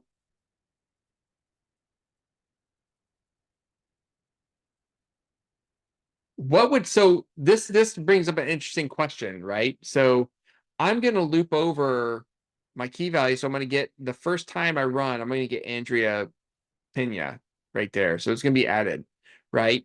But now I'm doing an inner loop and I'm saying for code and US country code, and I can actually call this codes, country codes. That makes more sense. There's several of them. If the code is not in value, so if the code is not in here in this value, so if this is not in there, and then it's going to check if that's not in there, and then it's going to check if that's not in there, right? If it's not in there, it's going to then create, it's going to create Andrea Pena and equal to value. Is that going to do that 3 times?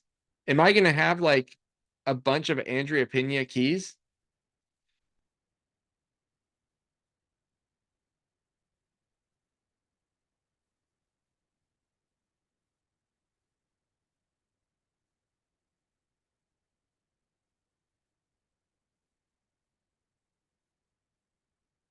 Like if I were to comment this out and then print key. So I'm going to print it out, right? You see how it does it 3 times. Andrea Pena, then Megan James, Donna Johnson. Because it's looping over this and checking to see if it's in there. Am I going to get a dictionary with a bunch of like Andrea Pena 3 times and Megan James 3 times? Danielle says no.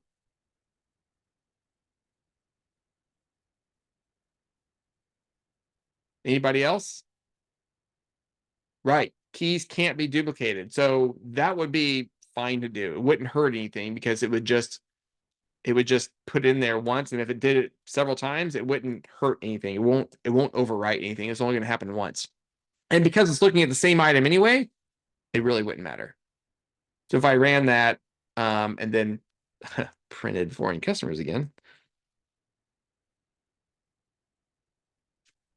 If I ran that, I still have the same dictionary.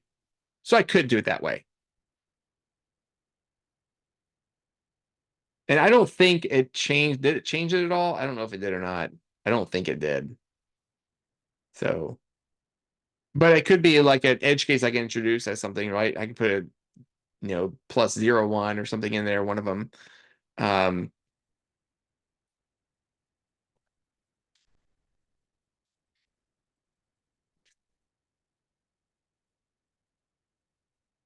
Cool.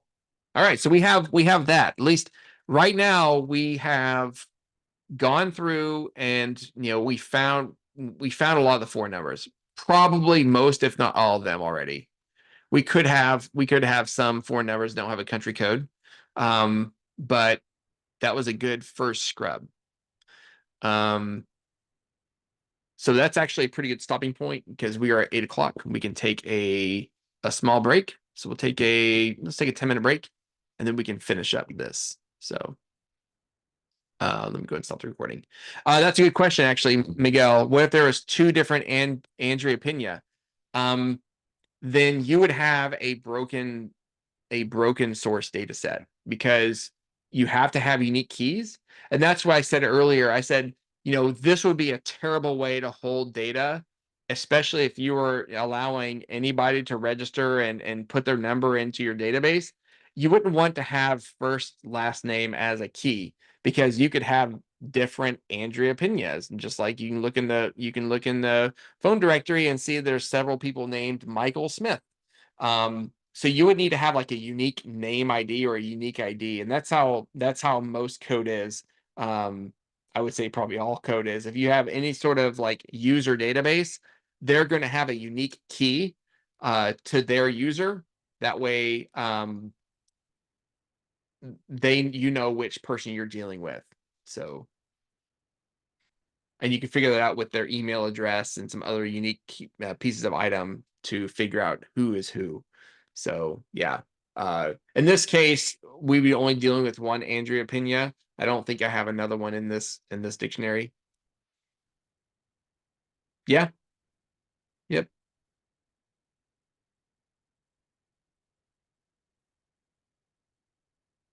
Cool. I'm going to stop the recording or pause it anyway.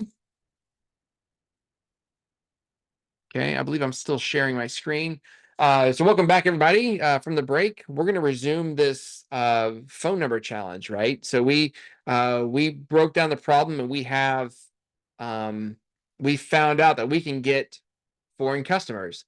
Right after we went on break, though, Amber pointed out that we had some +1s in our results here. And so why were there +1s? Those US numbers, how would they show up? And it's because we introduced this list. And when we looped over the items in that list, it first checked to see if +1 was in there.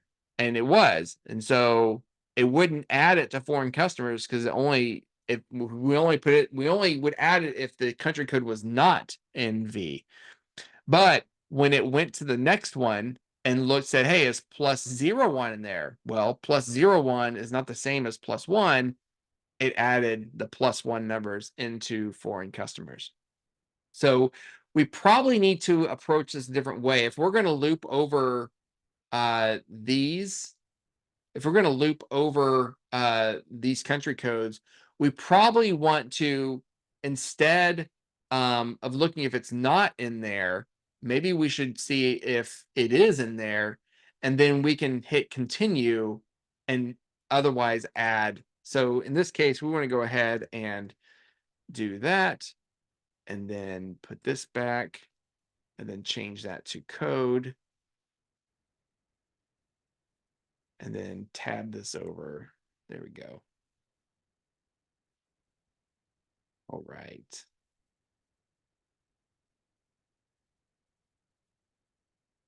So, and now we want to say,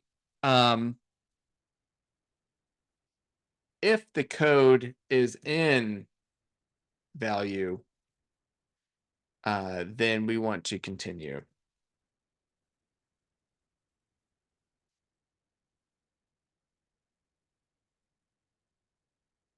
And we can, eventually we're going to actually do something else because we have other requirements, right? But in this case right now, we can just say continue. In this case, we still will probably still add them, and I'll explain why. So here, foreign customers K, we'll still do it this way, equals V. Okay. And so now we're going to continue, and in this case, we're only going to continue the most entered. So we should still see some +1s in here. In this case, we do see a +1. So here, Mr. Edgar Nelson is a +1. That's a US number, but somehow ended up in foreign customers. We'll deal with that because we're going to actually do something else here, because we have some other things to figure out. But we do have a pretty efficient way of finding the US country codes. To see it with the string, I can comment out this loop, and I can bring this back, and I can say US country code here, country code there. Now that should get rid of the +1s. So we just, in this case, we got rid of the inner loop, and when we hit continue, then we don't add that +1 in there because we have US country code. So that's a way to filter out the US numbers. So okay, so one, we want to add the 4 numbers, and 2, it says we want to format all the numbers as number dash number dash, then the last 4 numbers. That's how we want to format all the numbers.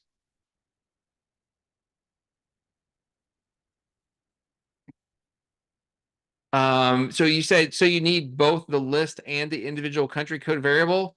I don't, I just didn't comment it out, right? So I don't need this one at all because I'm not using it. I could comment that out if I want to. The code still run. It's just I didn't comment it out. It's just it was an unused variable at that point. So but I could leave it comment because I was gonna put the list back in there, but I'll just keep it commented out for now. We'll just work it with it this way. So in this case, now we need to format the number.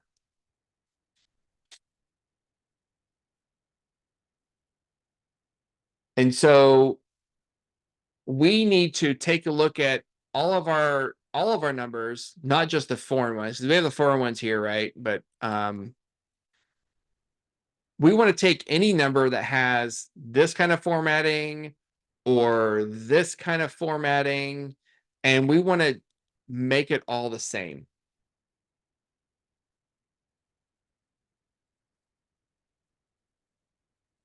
And there's a couple ways. There's a couple ways of how we're going to do that.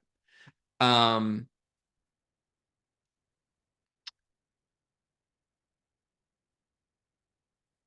so now we need, and if we hit the logic here, now we know we have a most likely US number.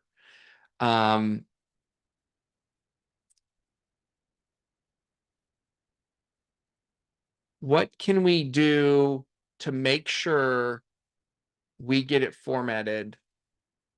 So let's think of all the possibilities, right? So if we do have a US country code in there, then it's going to be, in this case, it's going to be a +1 with the number, and we know it's a US number, so we need to process this number to remove the country code if it has a US country code and put it in the format like this. So we don't want the +1, and we want to have the area code plus the other 7 digits, and we want to have the dash in the correct place. And I think, we could try and write a bunch of logic here that will take a look at it, strip out the +1, and then process it. But I think maybe, I mean, let's just go ahead and try. I guess we can try, right? So, we know we're going to be dealing with a number with a +1 right now in this logic. And, so we can say, okay, well, we need to get rid of the +1. And we just want to have the number. So how can we just get the number without the +1?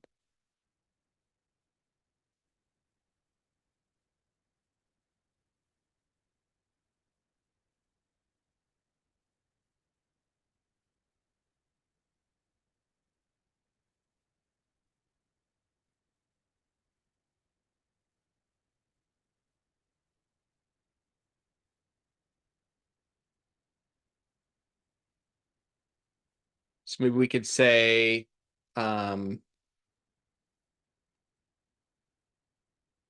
see, we're also dealing with the dictionary item. Right now we're in a loop and we're dealing with the dictionary value. And if we want to get like a slice of that string or anything else, we're gonna have to deal with it in the frame of reference of the dictionary itself. So we're gonna have to say customers at the key to get the value and then take a slice of that. I think this case it's probably better to make a function that will do all of our formatting at once. And so in this case, we could probably make a new function. Let me go ahead and add a new code block here and make our function up here. And so I could say def, let's call it format USA number. And we want to take in, let's call it number, so num. So call it just num. That way we know it's a number. Even though it's going to be a string, we're still passing it. Okay, so if the country code is in V, I want to pass in the number up into format US number or USA number, but I want to do it without the country code because I really don't care. I know my country code is +1 because this is what filters that out. I don't need to include that in the function. So I don't want the +1. So how can I pass that into format USA number without the +1?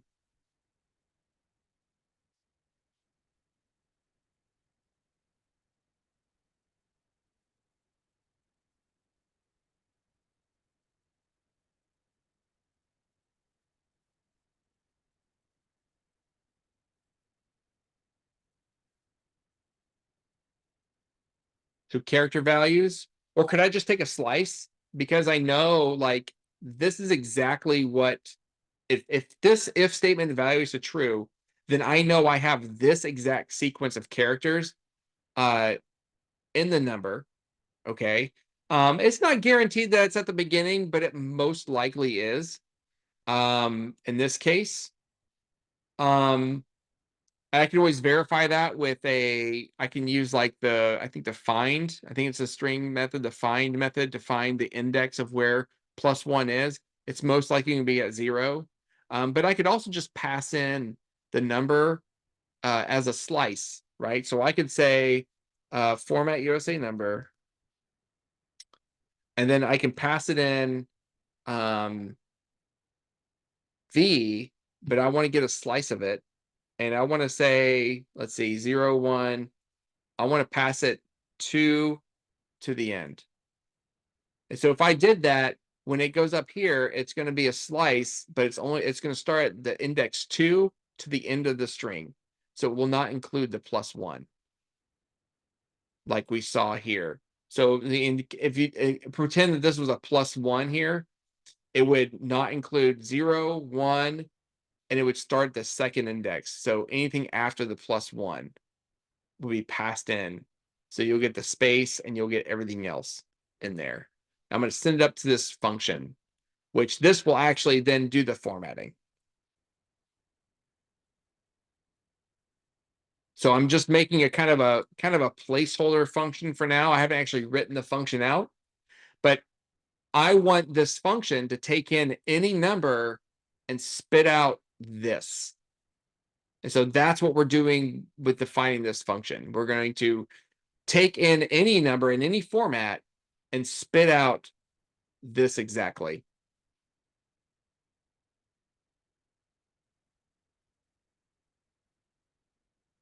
And so this is where we can use some a lot of our string methods. There were a lot of string methods we learned in lesson 1, if y'all remember. There was quite a big list. And there's a very, very easy way that we can do this, where we can scrub the numbers out from all the other nonsense to get back this right here. This the number separated by the dashes.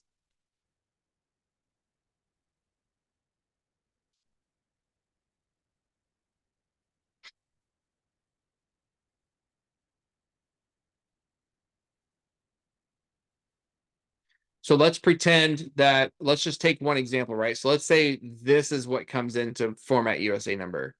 And so we have 830 with these parentheses, a space, then 850-6613.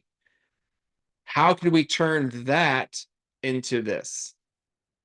And let's, if we don't remember the string methods, let me just actually open this up again and go back to this one. Go back down to the string methods. Let's see here. Here they are. So we have string lower, string capitalized, title, strip, starts with, ends with, find, count, replace, split, join, is alpha, is numeric, is alnum, or is alphanumeric, is lower. So remember, these were broken up. I had our conditionals, right? So I said, hey, if it's alpha, is alpha, then it just checks to see if the characters in the string are alphabetic.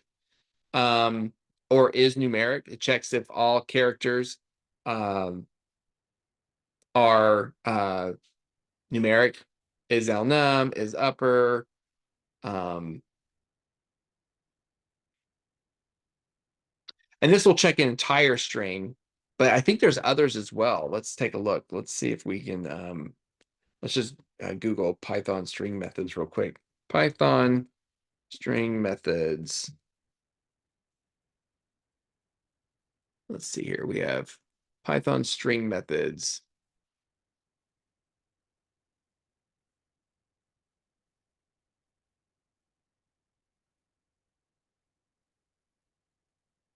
Okay, so we have quite a few, right? We have is alnum, is alpha, is ASCII, is decimal, is digit, is identifier, is lower.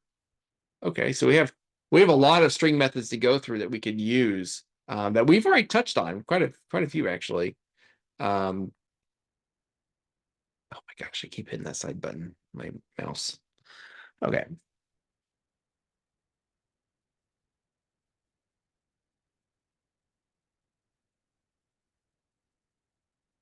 Okay, so we're saying dot join or R split.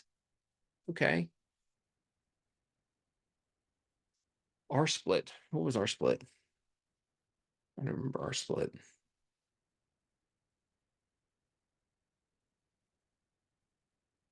Oh, splits the string at the specified separator and returns a list. Okay.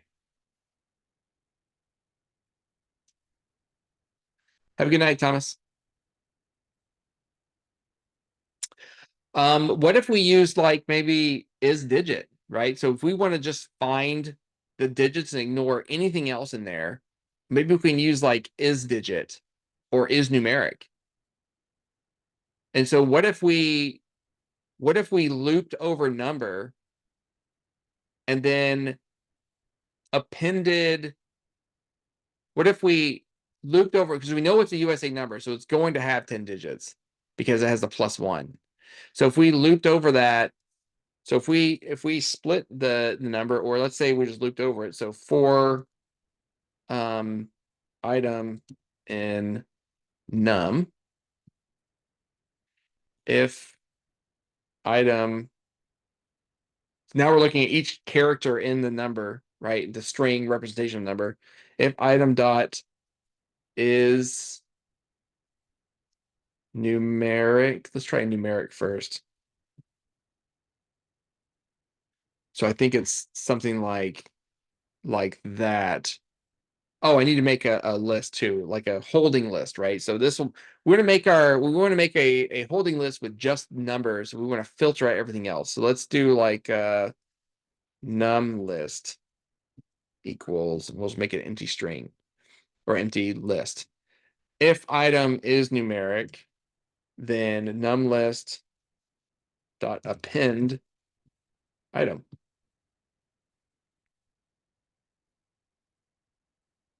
And then print num list. Let's just see what we get.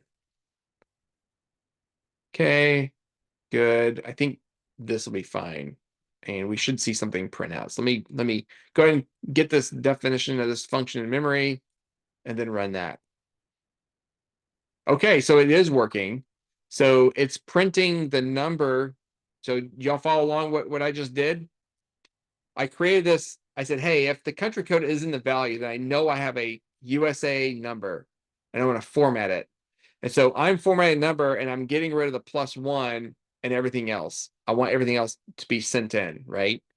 And so I'm inside my function, I'm creating a new variable called number list, right? And I'm looping over my input number that gets sent up from down here. It gets sent into here and I'm looping over it.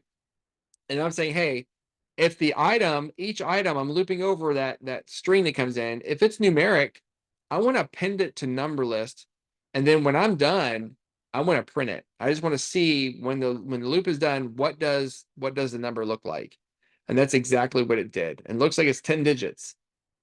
And so now I have that. I know I can at least I can extract the number and not get that rest of that filler, like the parentheses or the spaces, all that goes away because I'm only looking at the character as being numeric, and then I'm appending it.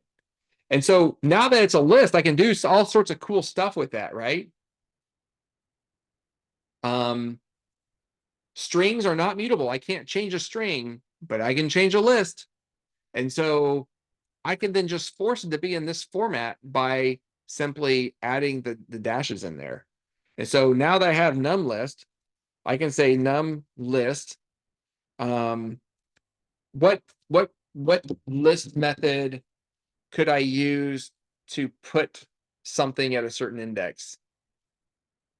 Because I have our number, right? I want to put a dash, I guess, right here.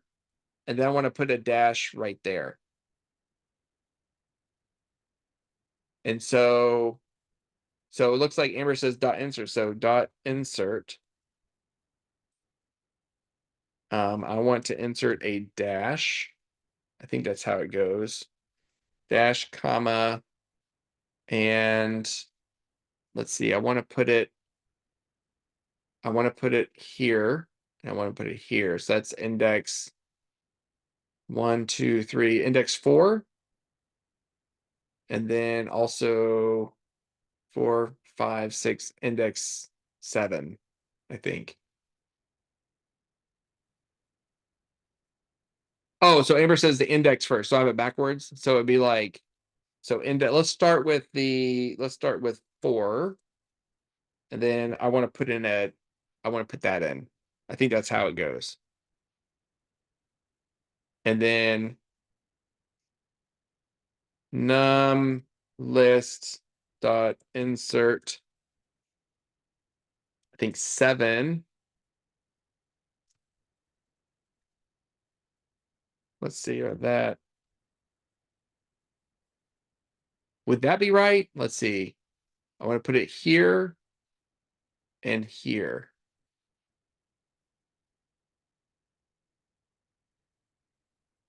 I guess the best way to do it is to print it out, right?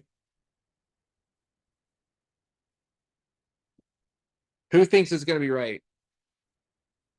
Did we get it right first, right off the bat? Am I going to get nicely formatted numbers? Also a list. I haven't joined it. I haven't put it back together. But is it going to look good?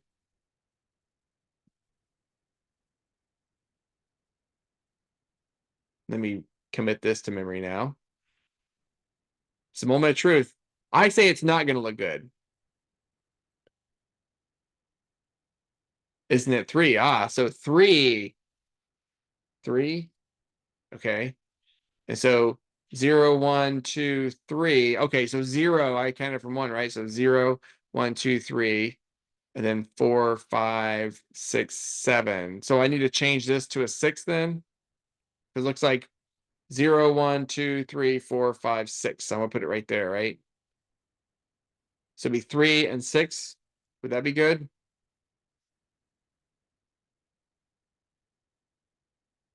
Danielle says 7. I just counted out. Keep it 7. I think 7. I think so too. And I think because we added 1, so it changed the index, right?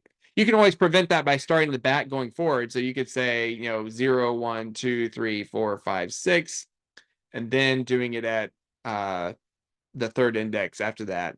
But if we're putting 1 in before, we need to account for that being added. So we need to say 7. And if I ran that and then ran this, I get my dashes in the correct location. I think if I do flop these, I would need to say 6 here and then 3, and that gives you the same result. So yeah, you can't account for that as it's, every line runs, it change. If it mutates your list, you have to account for that when you write the code and plan for that. So if you enter the first one, you have to account for that and put it in the correct index because the length of your list is going to change.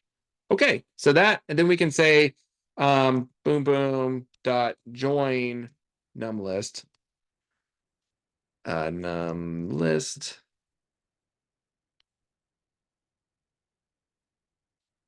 And then actually I can say result equals there and then print result.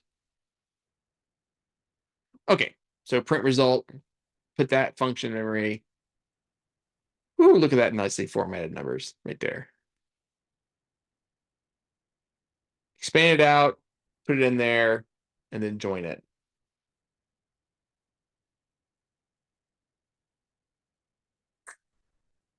Okay. Any questions on that so far?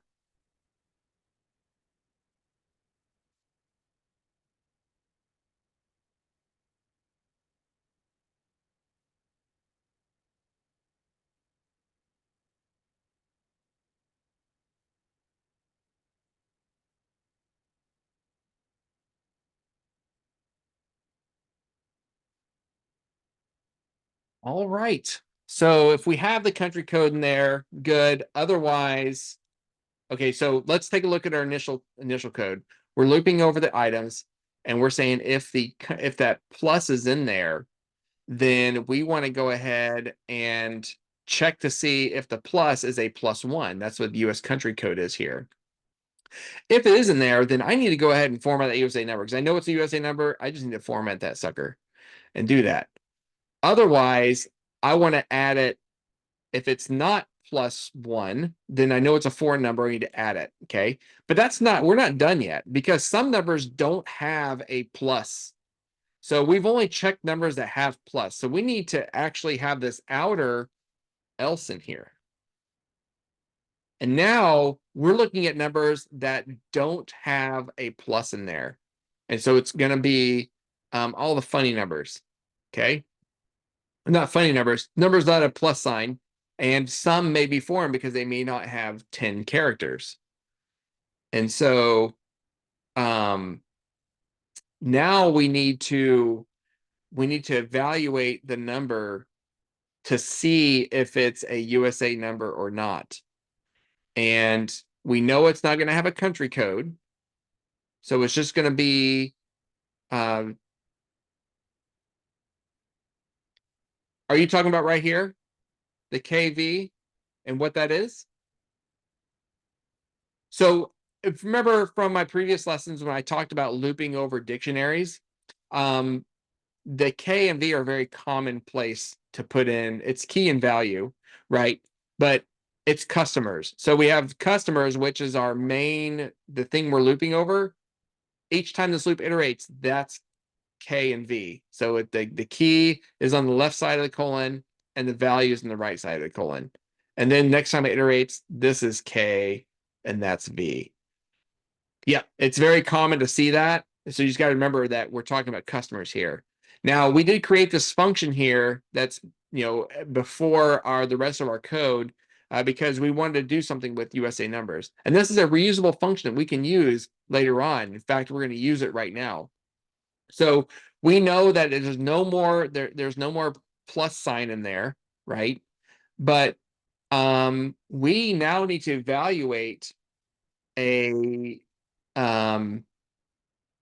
number and I think we could probably run this whatever number else, we can probably run it through this function as is. And we know what the result's going to come out with, right? So we know the result is going to come out. It's going to be put into a list. Those dashes are going to be put in there, and we're going to get a result, right? And if we took a look at, and it's going to filter out anything that's not numeric. So any other garbage that's in there, whether it be, extra dashes or dots or any other separator, any parentheses, those all get taken out by this one line right here and saying, hey, I'm going to loop over it. If it's numeric, put it in there. If it's not, ignore it. That's exactly what's happening here. So I can then put my number in, and if it's a foreign number, then it won't look like this when it comes out. It'll have the dashes in there, but it'll have either not enough numbers or it'll have too many numbers. It won't have 12 numbers because it won't have 12 characters because we're going to have 10. If it's a USA number, it's going to have 10 digits. If it's not a USA number, it's going to have any other number than 10 digits. And so this won't look right. And so we could then just evaluate, we can evaluate the result of format USA number. So we could say, let's just call it like maybe hold number or something, right? So something that's, something we're going to hold on to and evaluate later. And then we can call our function again. So format USA number. And in this case, we just want to pass in value because we want the whole number because it's not going to have the +1. We don't have to worry about that. It's not going to have a country code at all because we got rid of, we already evaluated for all country codes because that's right there. We looked at the country codes. So we're going to do that first. And then we're going to say, okay, well,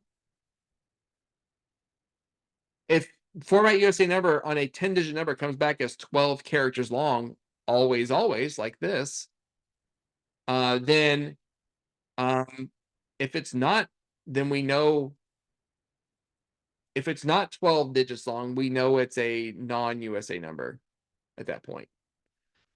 So we can say if len hold number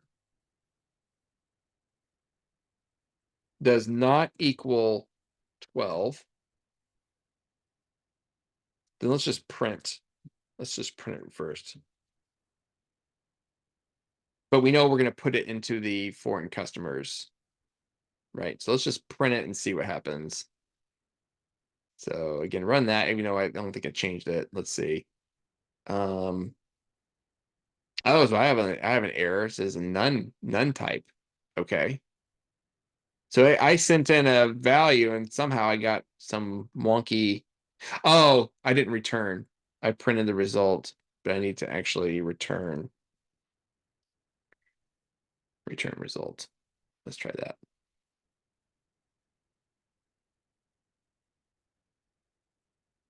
Okay, it looks like so the length of hold num does not equal 12. Line 10. So what is V? What type of data is V? That's actually a good question, James. He's going back a little bit, but what's the data type of V? Is it a string, integer, float, list? Well, it's a phone number. What type of data though? Is it a string, integer? Why do you say integer?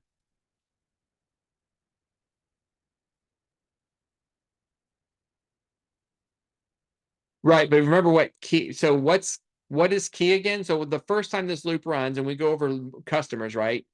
The first time this loop runs, we have key and we have value, right? So that's the inside this loop, right? We have key, which is K, and V, which is value. Okay. So if I go back and say V and I use this weird syntax here, right?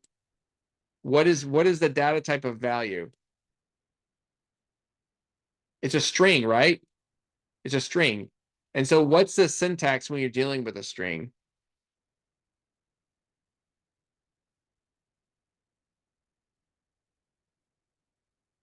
Right. So using that to get like an index or something, but if you use this number with a colon, you can get a slice.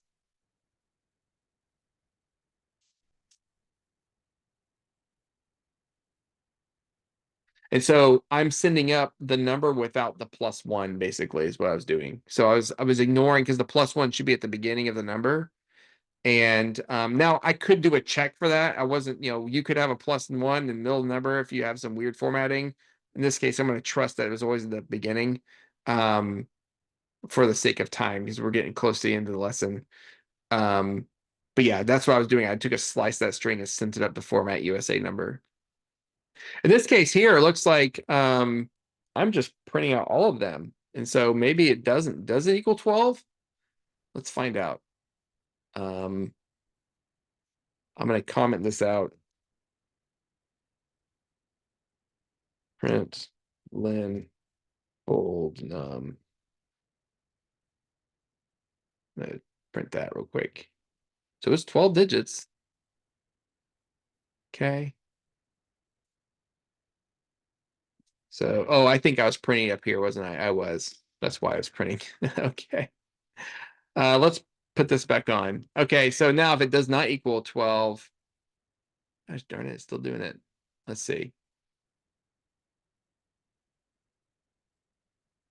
How about if it equals 12? I just should also print it out. Oh, it's different numbers. Okay. If the length of hold num does not equal 12, print hold num.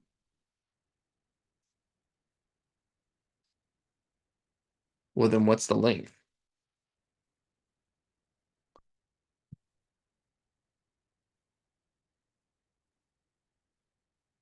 Print. Where else am I printing it? Am I printing it somewhere else?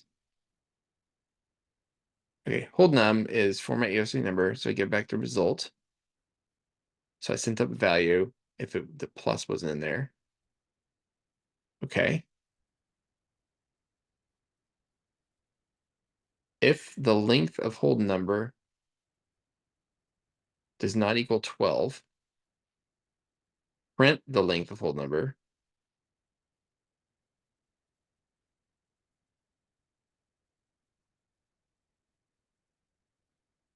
Where's my other print statement? Where is the printing?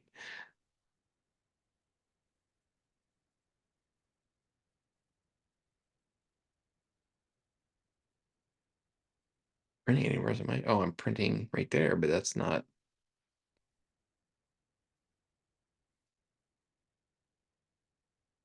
I'm gonna restart this kernel real quick. Zero outputs. Boom. Boom.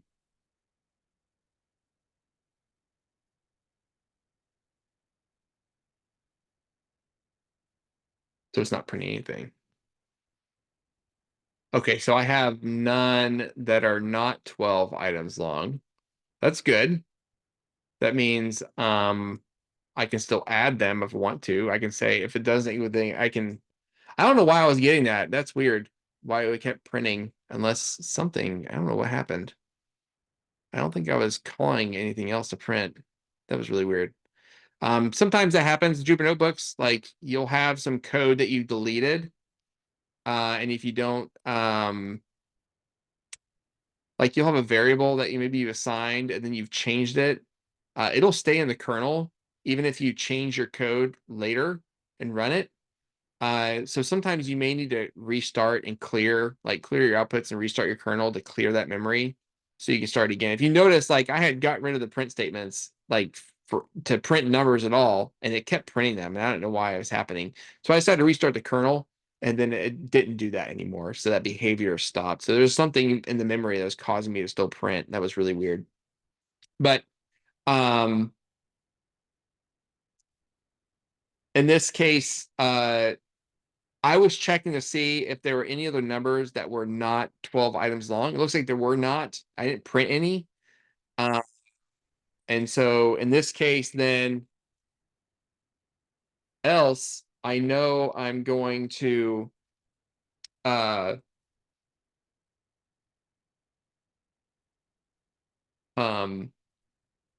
I know my number needs to I need to change the format at that point, right? So I have my hold number. I can then say customers at the index of K equals hold number. Hold num. And then I can look at customers now and see if my formatting was addressed. So it looks like my formatting was addressed from US numbers. I still have my foreign customers in there. So I actually need to remove, I need to delete, I need to delete all of the foreign customers from my customers listing. And I think I can do that at the very end by saying for I can just say for item in foreign customers dot keys. And I can say customers or delete. I think it's delete customers item. I think that's what I can do. And if I run that,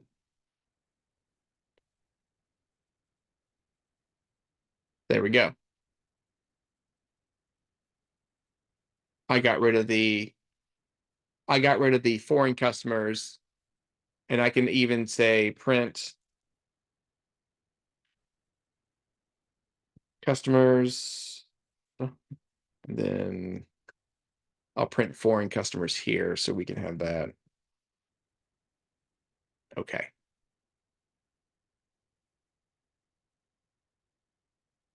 Oh goodness. What happened?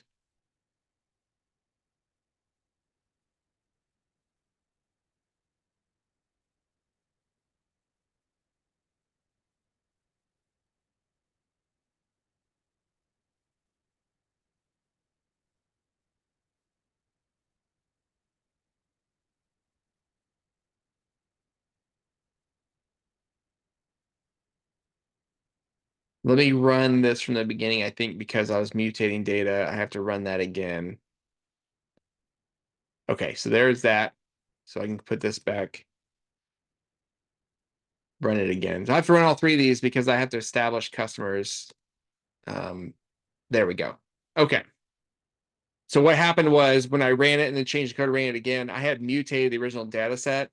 And so when I did that, I didn't have any foreign customers anymore in my customers database. So it came back as an empty dictionary.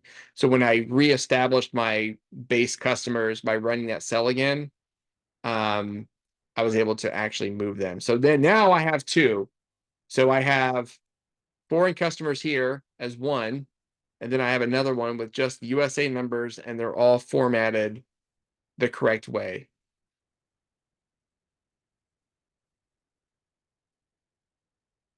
So to recap, what I did is I started looping over customers.items. So I wanted the key and value. And I first looked for the plus sign because I wanted to look at the country code. I did have some USA country codes and I had some foreign country codes, but I wanted to go and tackle these first because they're easy to get rid of and filter because it's either a +1 or it's a foreign number at that point. And I did toy with the idea of having a list, but we're just going to go ahead and stick with +1 now. I don't think I had any that had a +01 or +001 in the data set. But to be more, to be more thorough, you would want to check for all of those.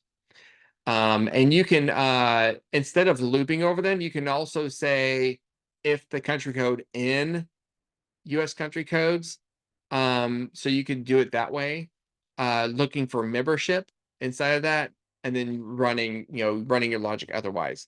But in this case, I say if the US country code is in the value, so the value being this string with the number, if it's the US country code, then I know I have a USA number. I want to go ahead and run my format USA number function that I wrote, which takes in a number and it splits it into a list, gets rid of anything that's not numeric, and then adds the dashes according to the format I specified in the problem there. And then I join it together and return it as a single string. And that's what I did. And so I had format USA number there. Otherwise, I want to go ahead and assign foreign customers at the index of K to V. Okay.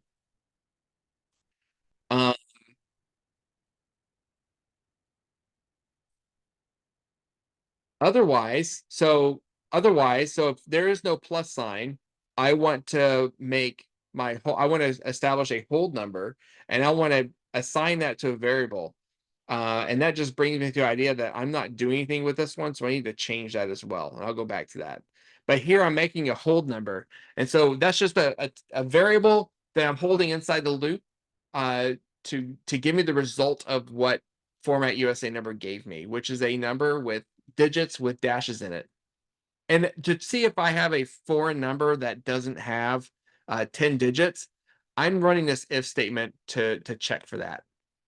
And I'm checking to see if the length is not 12. And if it's not 12, I would then, instead of printing it, I would add it to my foreign customers dictionary.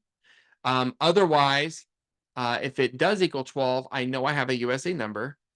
And I want to go ahead and reassign customers at the index of K, or not index, the key of K, which is the one I'm still on. I'm reassigning it to my formatted number, and that's what I'm doing there. I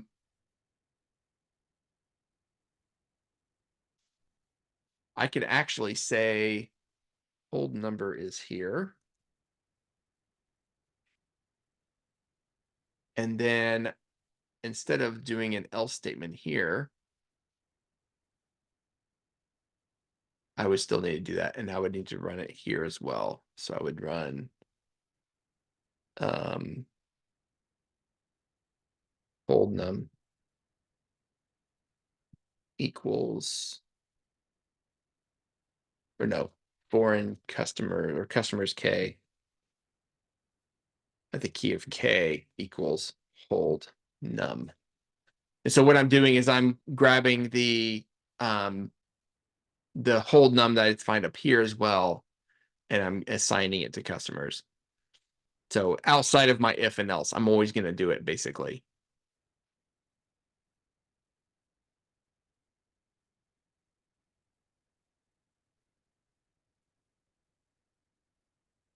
And I can always, instead of here, instead of printing, I can say foreign customers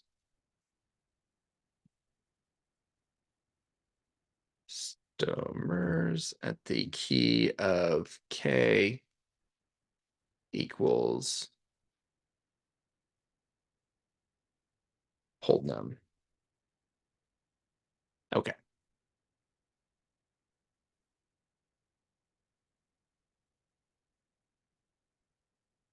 Cool. And I would want to continue here. I don't want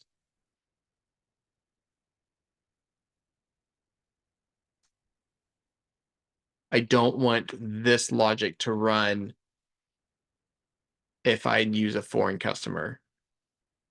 So that will cause me to not assign that. It actually wouldn't matter because I'll be deleting it anyway. But yeah, actually I don't need that. So anyway, what I'm doing is anything that doesn't come back as 12 items long, I would add it to foreign customers and then move on. Otherwise, I'm changing customers the key of K, whatever loop item I'm on, I'm changing it to the formatted number. And then lastly, I'm running another loop to go over the items in foreign customers keys to get rid of them from the original dictionary. So then I have a true separation from my foreign numbers and my USA numbers. The customer dictionary is right here. Is that the one you're looking at?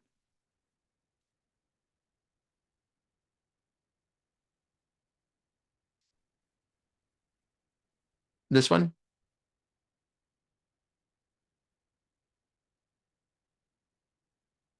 Ah, I see one.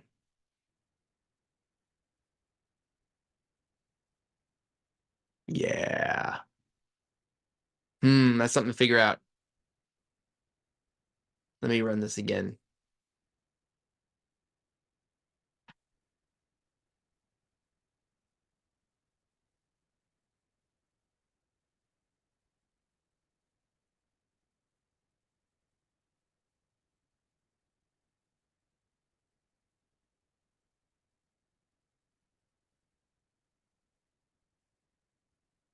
I think that may have fixed it. My last minute change there.